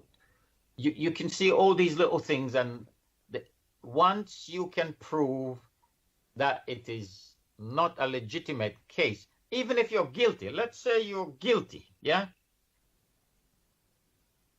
It doesn't give anyone a right to make up a counterfeit claim against you. No, of course, if you're guilty of something, surely there should be a proper due process to find you guilty. Fine, because there could be mitigating circumstances, it could be whatever, but by them doing this fabricated process, yeah, you haven't got a fair chance No, it makes it all a complete sham, doesn't it? So, Right. So the people that are working within the confines of the judicial system, if you don't mind me putting it that way, in the courthouse, you know, the judges, the first officers, all the guards that are there, the court ushers, and all that type of thing. So they are aware then that they are complicit to this fraud. You know what I believe? They must be. I believe they have different levels of awareness. Okay. Not all. They all know one thing. They all know one thing. I can guarantee you this. That something is dodgy. Yeah. And also, every single day of the week, I'm pretty sure, whenever a court is open, I can only speak for here in Ireland, but I know people are going in there to argue that the court itself is corrupt. Well, this is the problem. This is what we're hoping. I'm so glad I met Andrew, because he's somebody I can work with. I used to work in the last year of his life. I used to work with the late great Patrick Cullinan. Yes. And we were making so much progress because he has a voice and a power. Yeah, I've met Patrick. Yeah. And when we introduced him to the forensics and the case management and that part of it, he became 10 times more powerful. Right. And he got his own computer record because his old case came in a bankruptcy. Yes. And he got all the records from his bankruptcy that it was totally fabricated. And wasn't it? Paper. It's even made the newspaper, like when he was saying it had been proven. It was proven correct. It was in the Guardian. Mm-hmm. And we could do a whole show because with Patrick Cullinan, believe it or not, we still got an open missing persons number. From the police stamped on the with the police stamp. But yeah, so coming back to this, if people were guided what to do and how to do it in a very simple manner,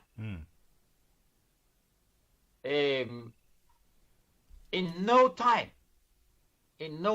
I mean, in you will have big changes. In my case, right, there was a guy called Richard Gill, was a court manager in Barnet. Yeah. Okay. So I was, I had a problem with my bank. So I said to the bank, give me the accounts and I'll show you that I don't owe you any money. I had some foreign currency mortgage. They were dealing and wheeling and making a fortune and not crediting the money to me. Okay. So when I put it to the judge, Parfit, Nicholas Parfit, he made an order that the bank should give a full disclosure. Okay. I was over the moon. I thought, okay, I got them sorted now. So now he put in his order that we must file certain documentation by a certain date. Okay. So I did. But when I went to the court, they said I should drop it in a box. So I dropped it in the box. When I went for the hearing, the judge said, Mr. Badaloo, you were ordered to file a defense and you didn't file a defense. So you're in bad luck. I'm going to order a repossession. So I said, but Your Honor, I did file a defense. You have a video here. And I filed it in time. So you can't make such a ruling on me. Yeah. He says, well, I'm going to make a ruling. And if you don't like it, you can appeal. That's their trick, yeah? Yeah, they like that. Yeah. So anyway, after the event, I wrote to the court manager, Richard Gill. And I said, Mr. Gill, I filed a defense. Can you check your video? Can you? So I was still nice, even though I was under all this pressure. I was still polite, always be polite. He wrote back to me. He said, Mr. Badaloo, we received your thing. We placed it on the court file. I don't know why Mr. Parfit says it's not there. Wow. So he told me in black and white, this letter. No, with this letter, you think, fine, I'm going to knock my case out the park. Okay. The only thing that happened, Mr. Gill disappeared from the court. He left. Now, Did he leave never to return, or to that case, of course? I heard the rumor he moved to another court. Okay. One of the other court staff told me, but I don't know for a fact. But I can tell you he left. Yeah? Now, the thing is, I asked a simple question. And I didn't get my case won, but until today, I can still use that letter. That the basis of this judgment was false because the man either made a big mistake or lied that there is nothing on the file. However, I have since found out that the whole case is a pile of cow poop anyway. So it's not even worth doing that.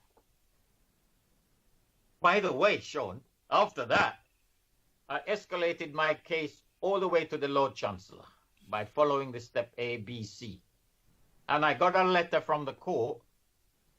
There has never been any judgment against you. Okay.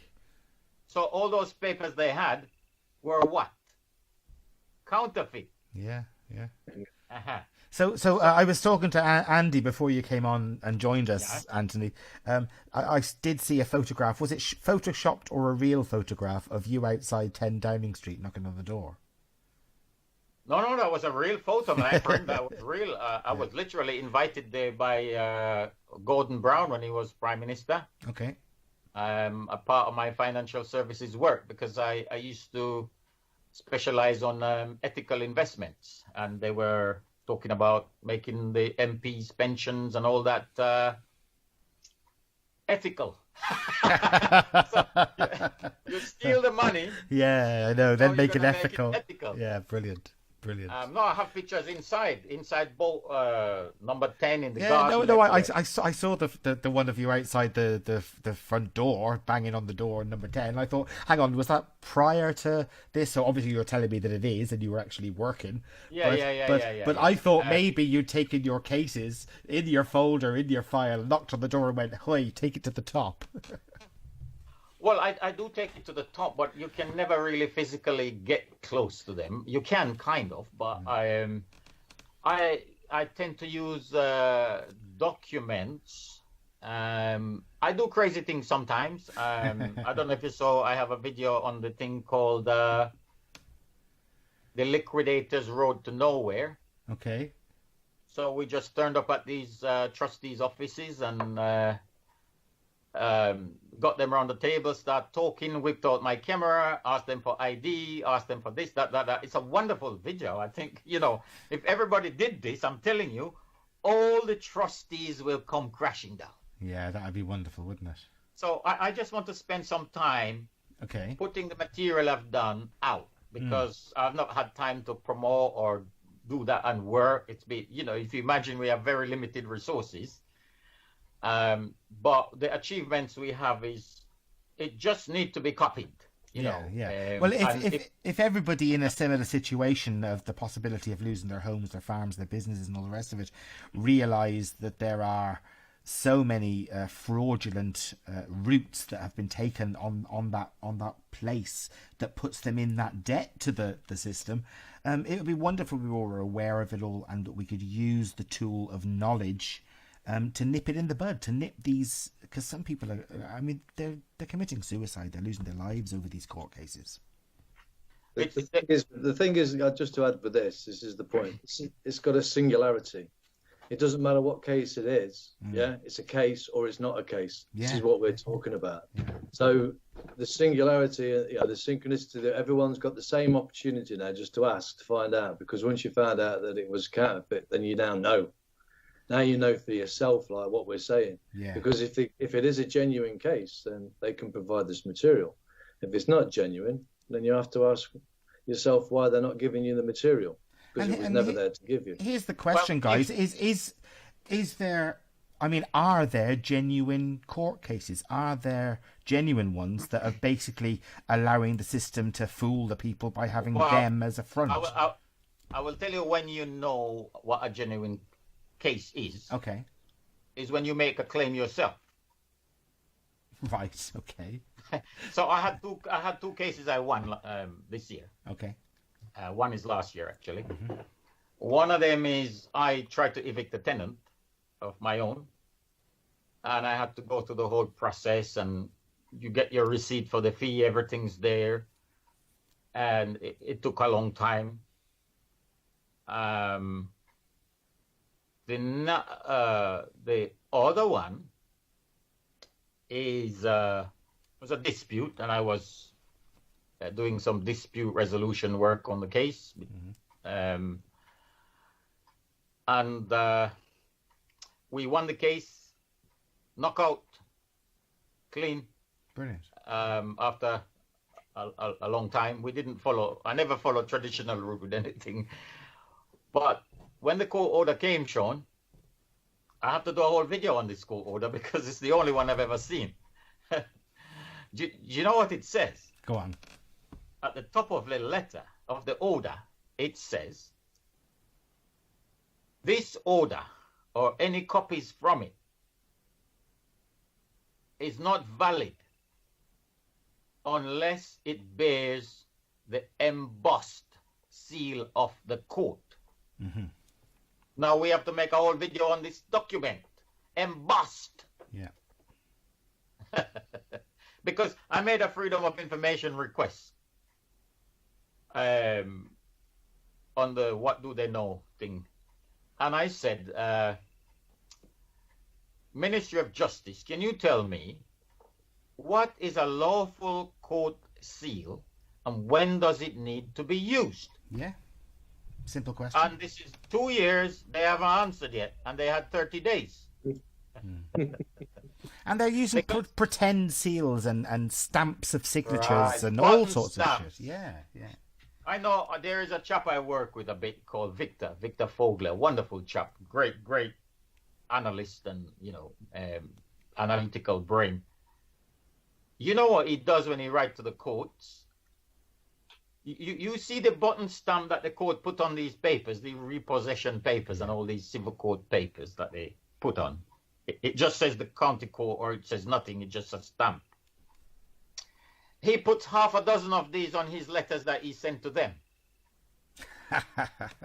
as a proof that we know what you're doing. I'm putting the same, these are meaningless, these are not court seals. Yes. They got no legal or lawful value whatsoever. As a matter of fact, you can buy documents off Westlaw website and it's got those button stamps and county courts stamps built into the blank paper.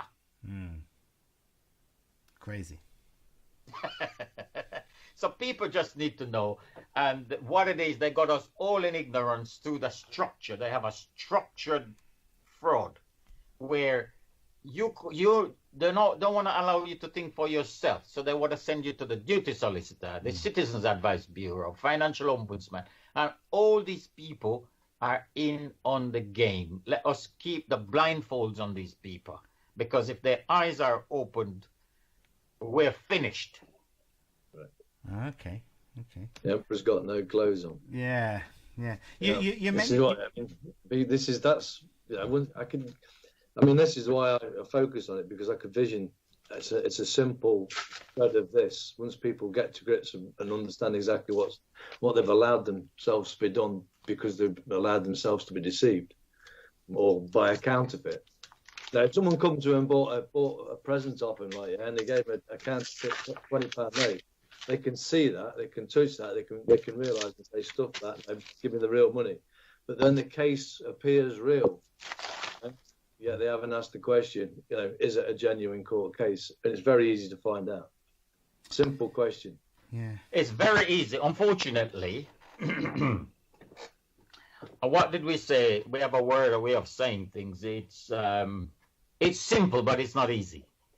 Yeah.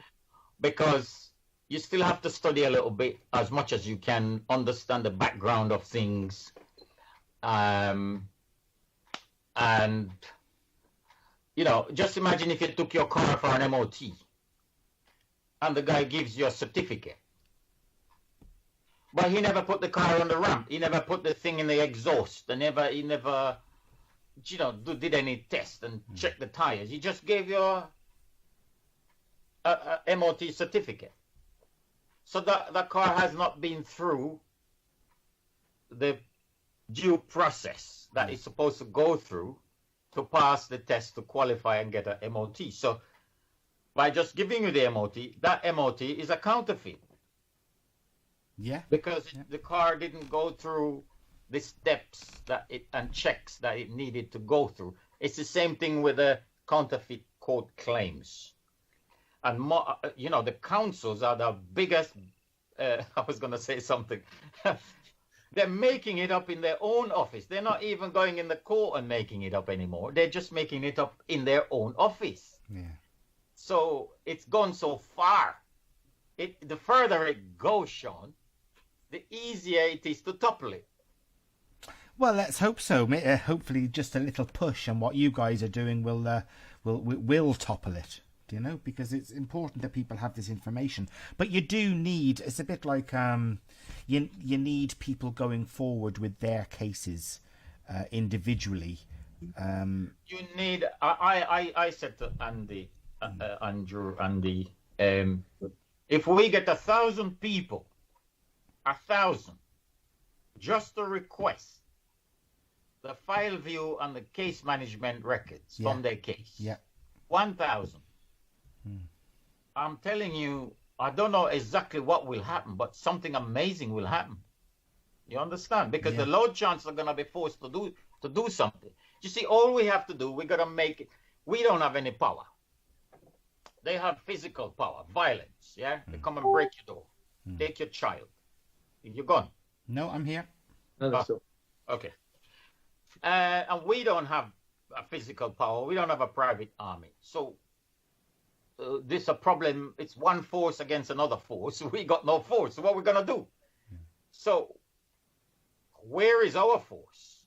And, you know, as far as I can see, if we make them feel scared, that is our force. We got document, we can't lose. Yeah. None of their documents can stand up to scrutiny. No. So we've got technology. We never had technology in the past. We have now. So we've got the computer records. Yes. They can't fiddle the papers. They can make up and whatever, but they can't fiddle the computer records. So we got that. It's a massive power. We got social media. We put their name, you know, on that video, the Liquidator's Road to Nowhere, I call it. Yeah. The solicitor in it, after I put the video up, she resigned the next day. Okay. And then somebody came on the video and said, this same solicitor robbed me. She resigned, and I know where she is now, and she changed her hair color.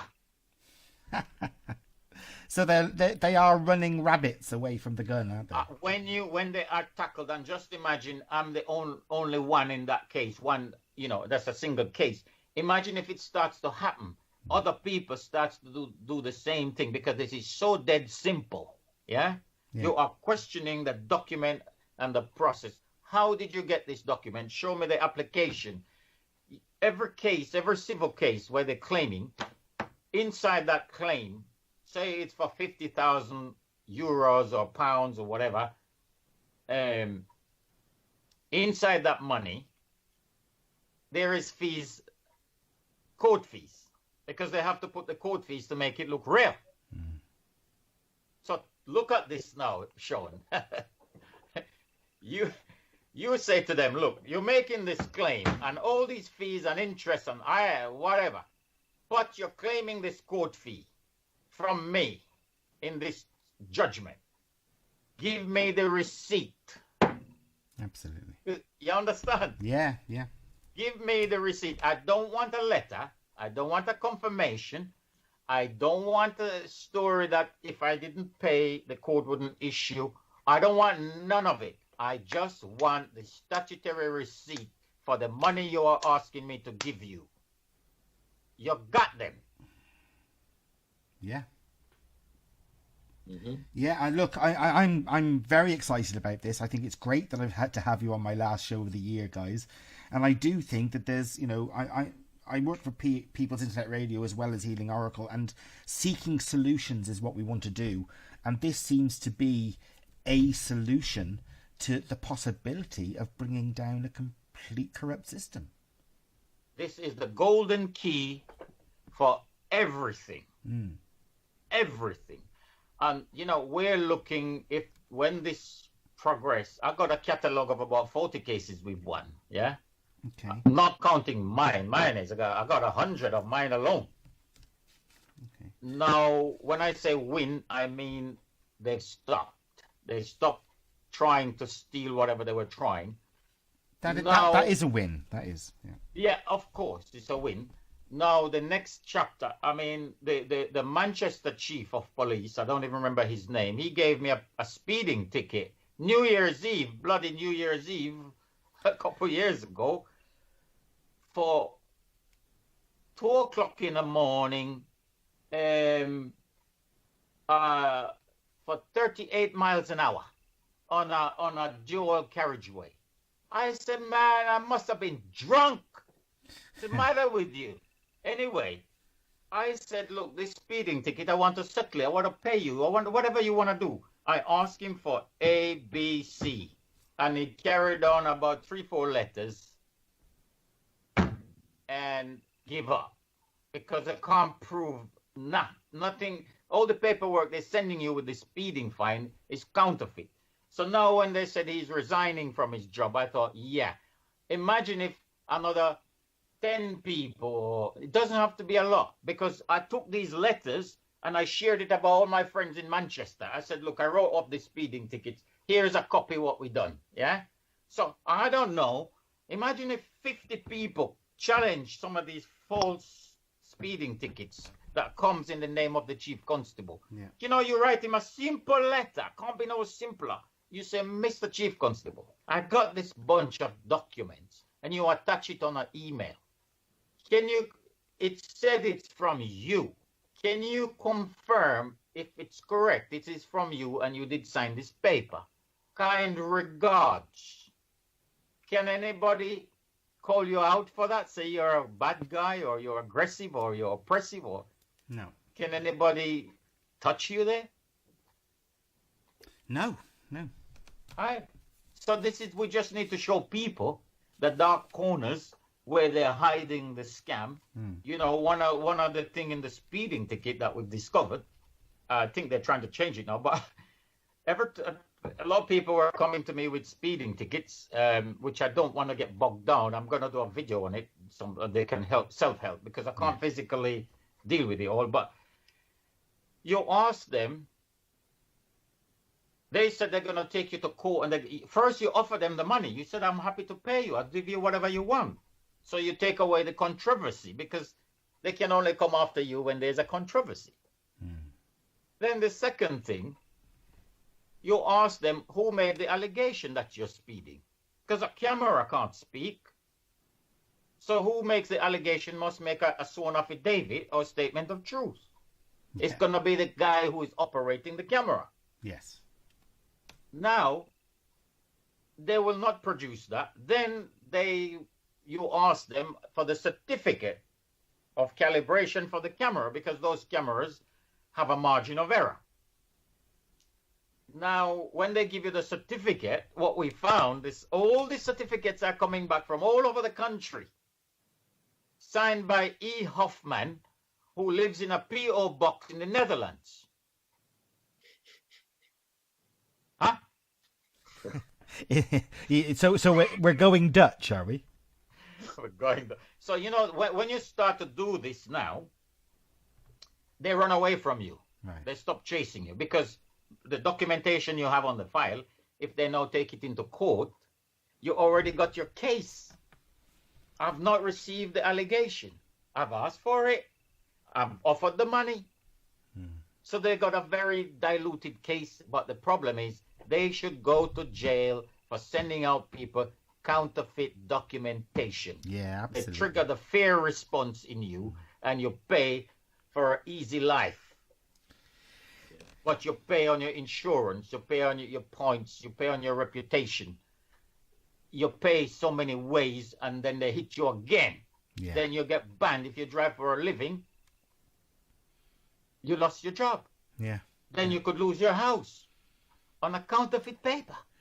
Well, people are losing their liberty. You said yourself you were locked up, and I've got friends who were locked up over Christmas for similar. John Patterson was mentioned by yourself and Andy earlier. Yeah. John's court case, from what I know, is not until April. Right. But does that necessarily mean he has to be staying where he is till then? Well, on the process of seeking, or should I say witnessing it being sought for the correct answers to find out whether it was a legitimate case or not, Yeah. the court did actually state one of the big things which stood out in many of their answers back, and that stated that custody expired on the 7th of the 5th, 2020. Right. So even on the paperwork that he was given that wasn't genuine, because they've never proven that it's genuine, they've never proven that there's a case number, there's a case management file. In fact, with what they've stated to us is that there is nothing on their system, so they have a system, and they also stated that the numbers didn't have any letters in them, and the court case numbers, and both of the numbers that John was given to by his lawyer both had numbers and had letters in them. So neither of those were the case numbers. So basically, as it is at the moment, from that's been stated from the court, that number one, John's being held because that's why obviously they shipped him from the prison to mental health ward before his time expired, so that they could trap him inside a mental health ward. That's basically obviously what they've done. Bastards. Yeah. So yeah, as it is at the moment, we're about. Well, I mean, I'm still waiting. Me and Anthony, there's a reply to be sent back, but basically they just treat you as nice as pie, but just keep asking you to give them a request of what you'd have already requested 3 or 4 or 5 emails before that, which was very simple. That all we wanted was the case number and the case management file. That was from the information that was laid in front of a court, for the procedures to have been issued by the court, and that court case number, just to legitimate and verify and validate the actual case. But they absolutely cannot do it. They will not do it. But this process, I mean, that's my next thing is where we go next from there, and that's down to Anthony. Because I'm trusting on his knowledge of the courts, and it's not like he stated earlier, it's the way that you ask something. Because the next thing is they'll just class you as being vexatious, and your conversation. So to keep it amicable, where they can't do that to you, I'll leave Anthony to word it better than myself. Sure. Okay, well, we all care. There's a lot of people asking me, how is John? How is he doing? And is he holding up? Is he bearing up? People love him, of course, for what he was trying to do. Also, they're asking me, about Edward Ellis, and is the Royal Commission a reality? And why isn't the Royal Commission, if it is a reality, helping John in his hour of need? Well, because of what Anthony's pointed out. I mean, if it's a counterfeit case, it's their winter wonderland. They can do anything inside a counterfeit case, can't you? Because it was counterfeit, it never was anything in the first place. All you can do is trust that John never figures it out and twigs the fact of those questions, and everybody else doesn't twig onto the fact that this is just yet one more whistleblower that has been the use of these counterfeit cases can be used to disappear whistleblowers. And this is exactly what was done here.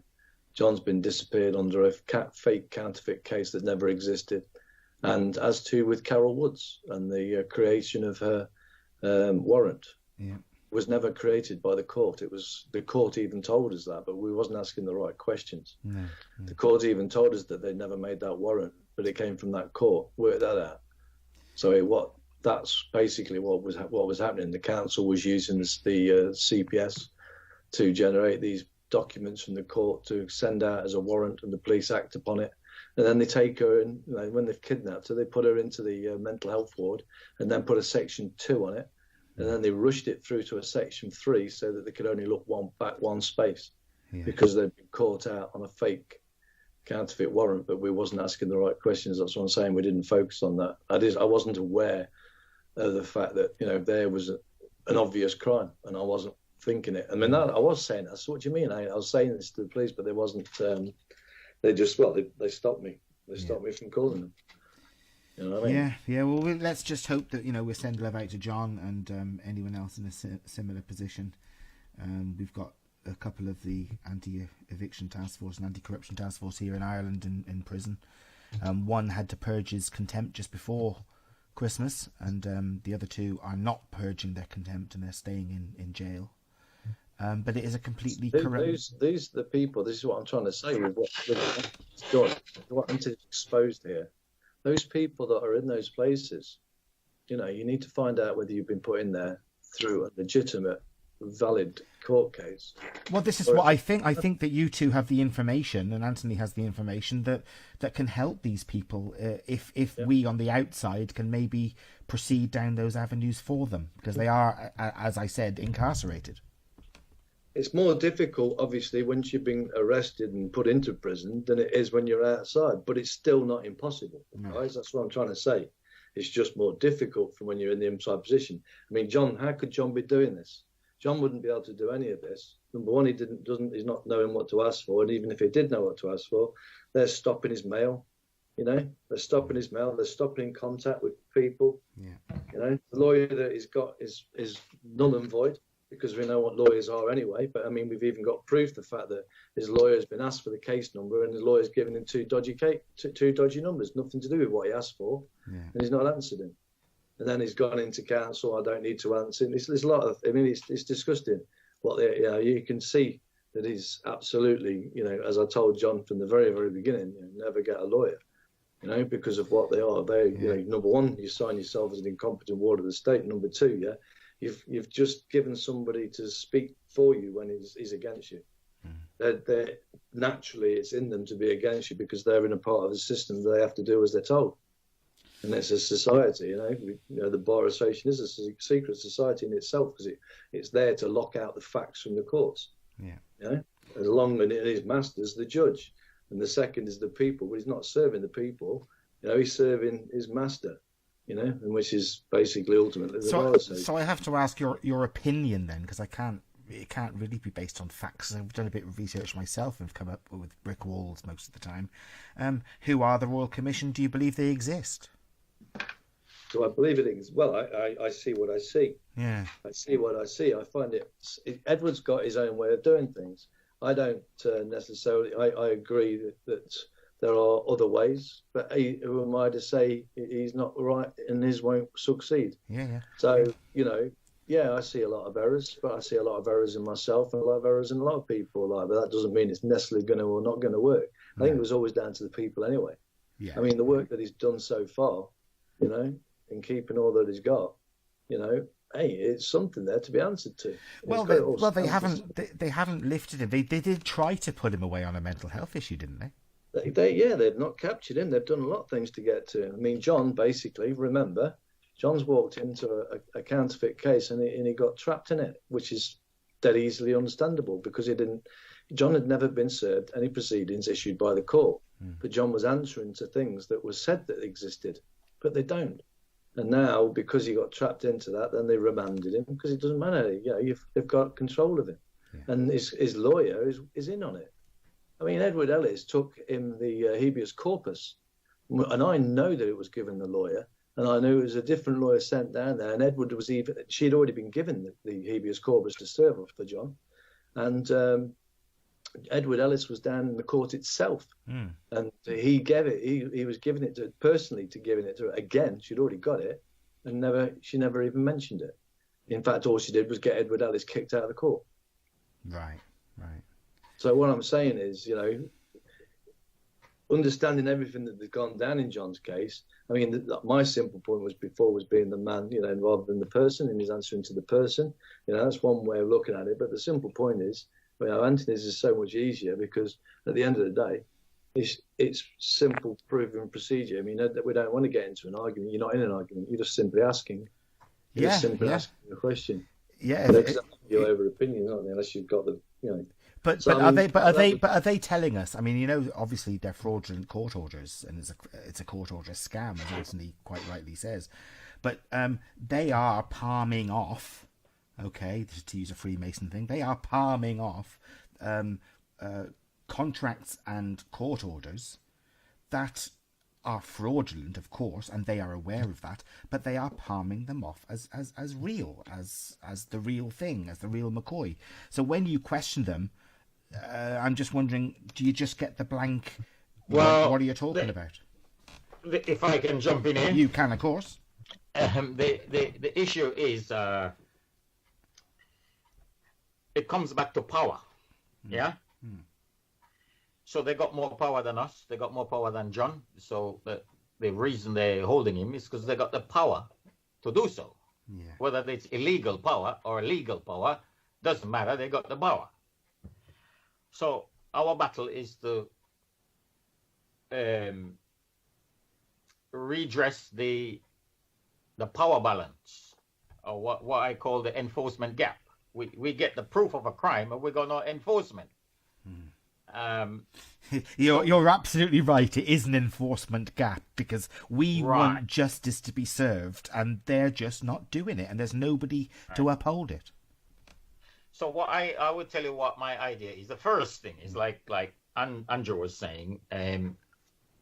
John has people here working on his case, which is a marvelous thing.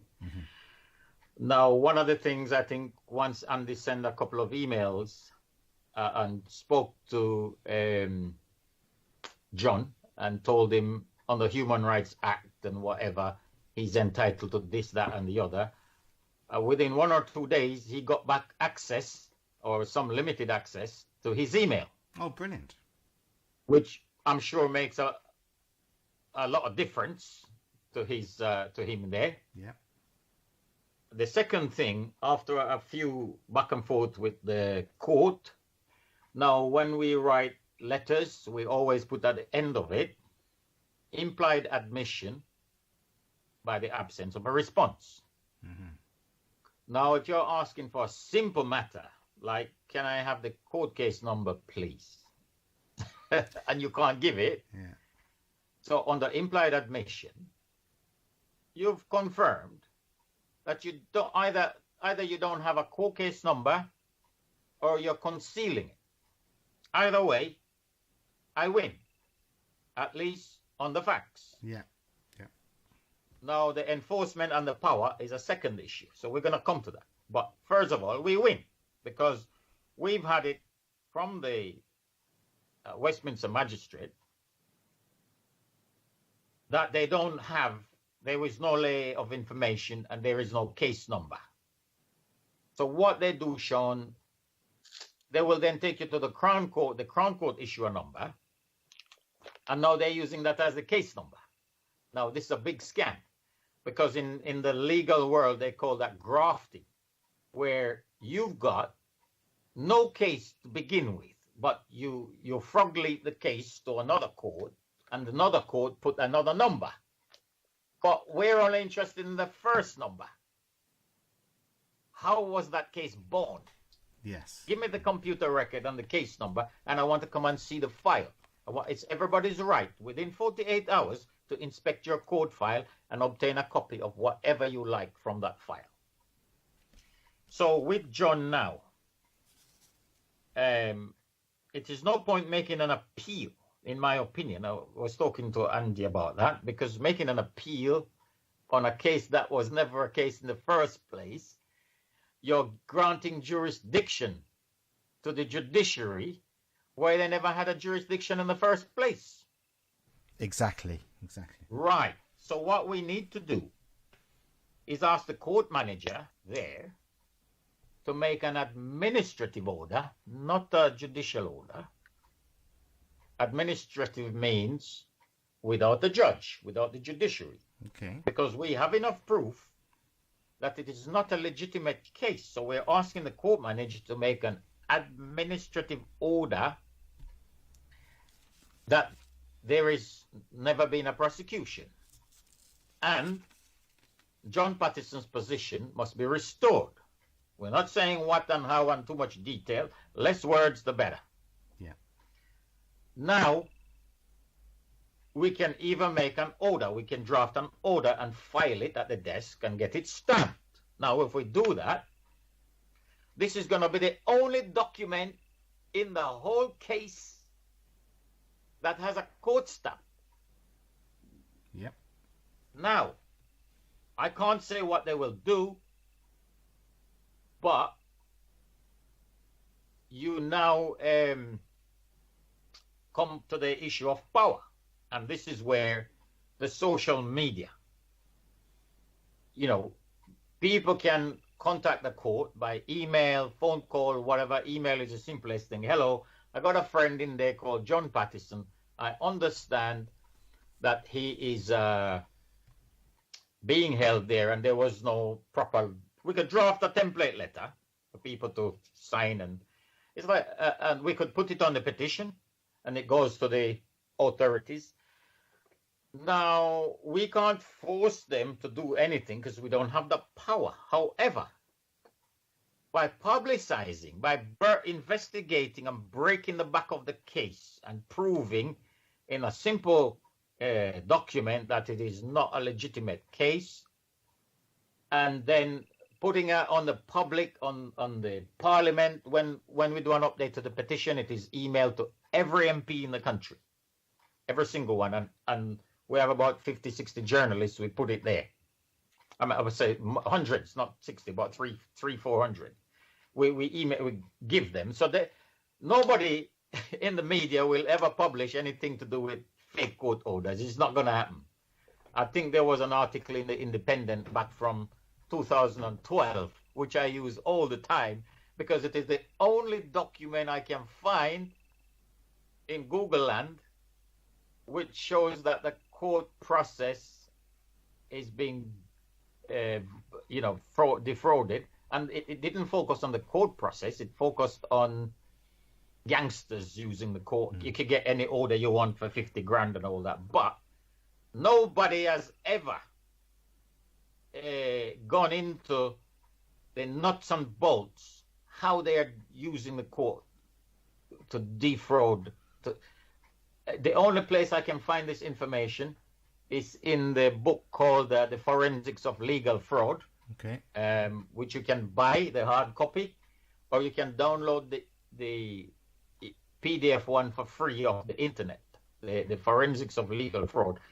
But on John's case, we've got proof now from the court manager.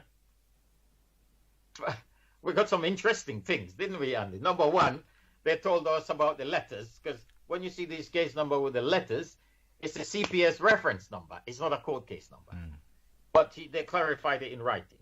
Number two, they said it is not a court of record.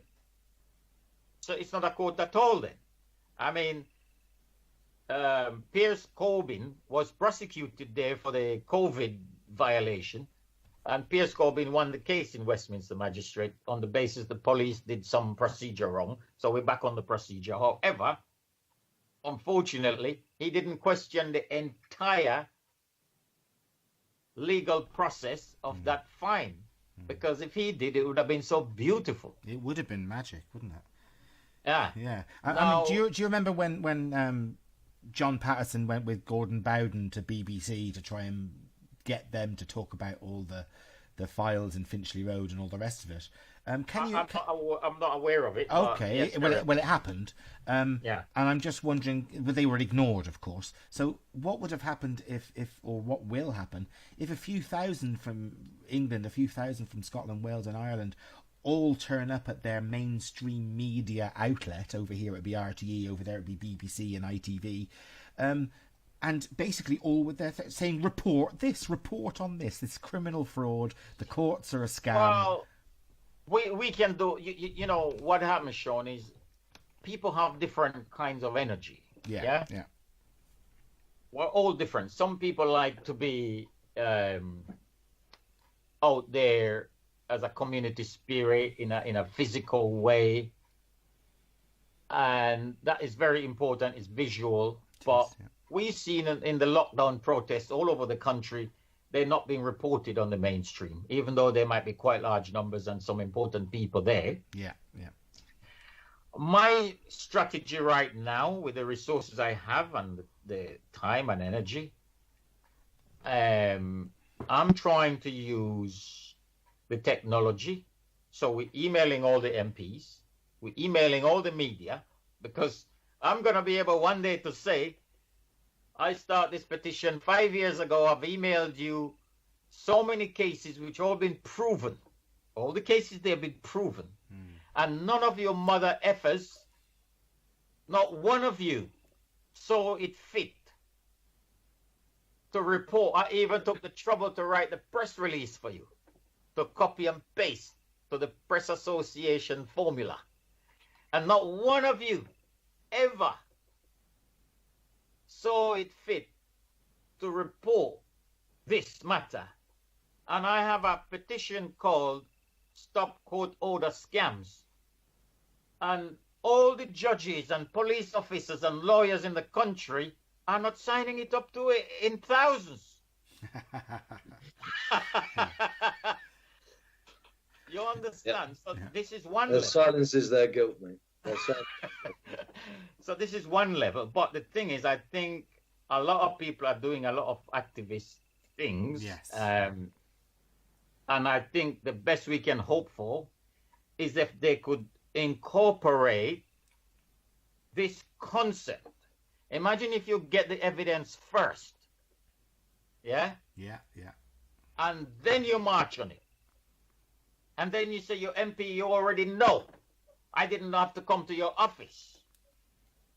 But because you did nothing and you're taking the wages, I want you to look me in the eyes and tell me why you're not stopping these babies being kidnapped with fake court orders. Yeah. So it brings that. You see, what we're doing with document and the way we're doing it, what you're proving the case now, you are unbeatable.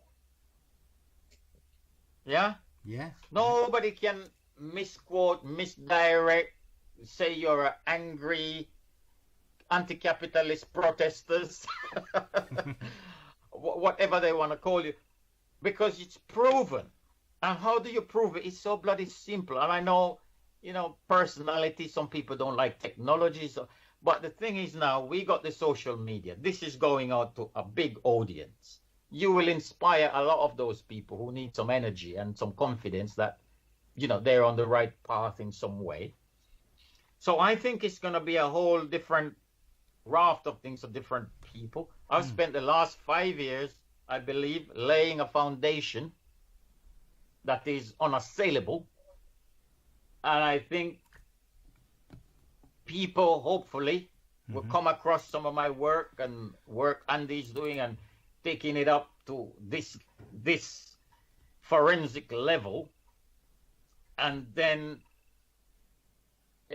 things like the BBC and all this. The BBC is sending out fake warrants by the million to collect their TV license. So they're not gonna publish this.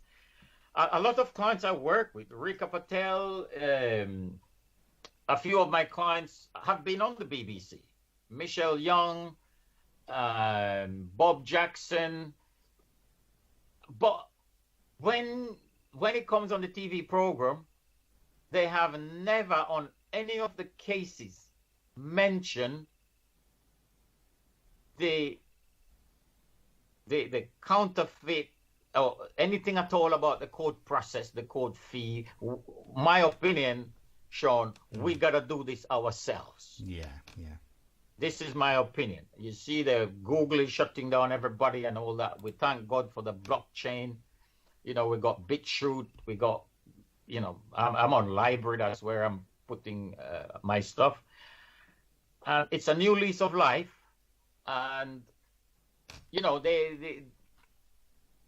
I don't know about the physical side of it, because if people want to demonstrate, sometimes that makes a big effect, but we also have so many videos and stuff that, and I think where I want to focus is a little bit more on the educational side of it and give away some documents to people, because like I said in the beginning of the show, they're doing violent crime,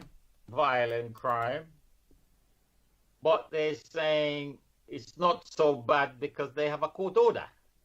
So if we can remove the court order, prove that it is a counterfeit, we only have left violent crime. Yeah. We don't need a trial. No. You understand?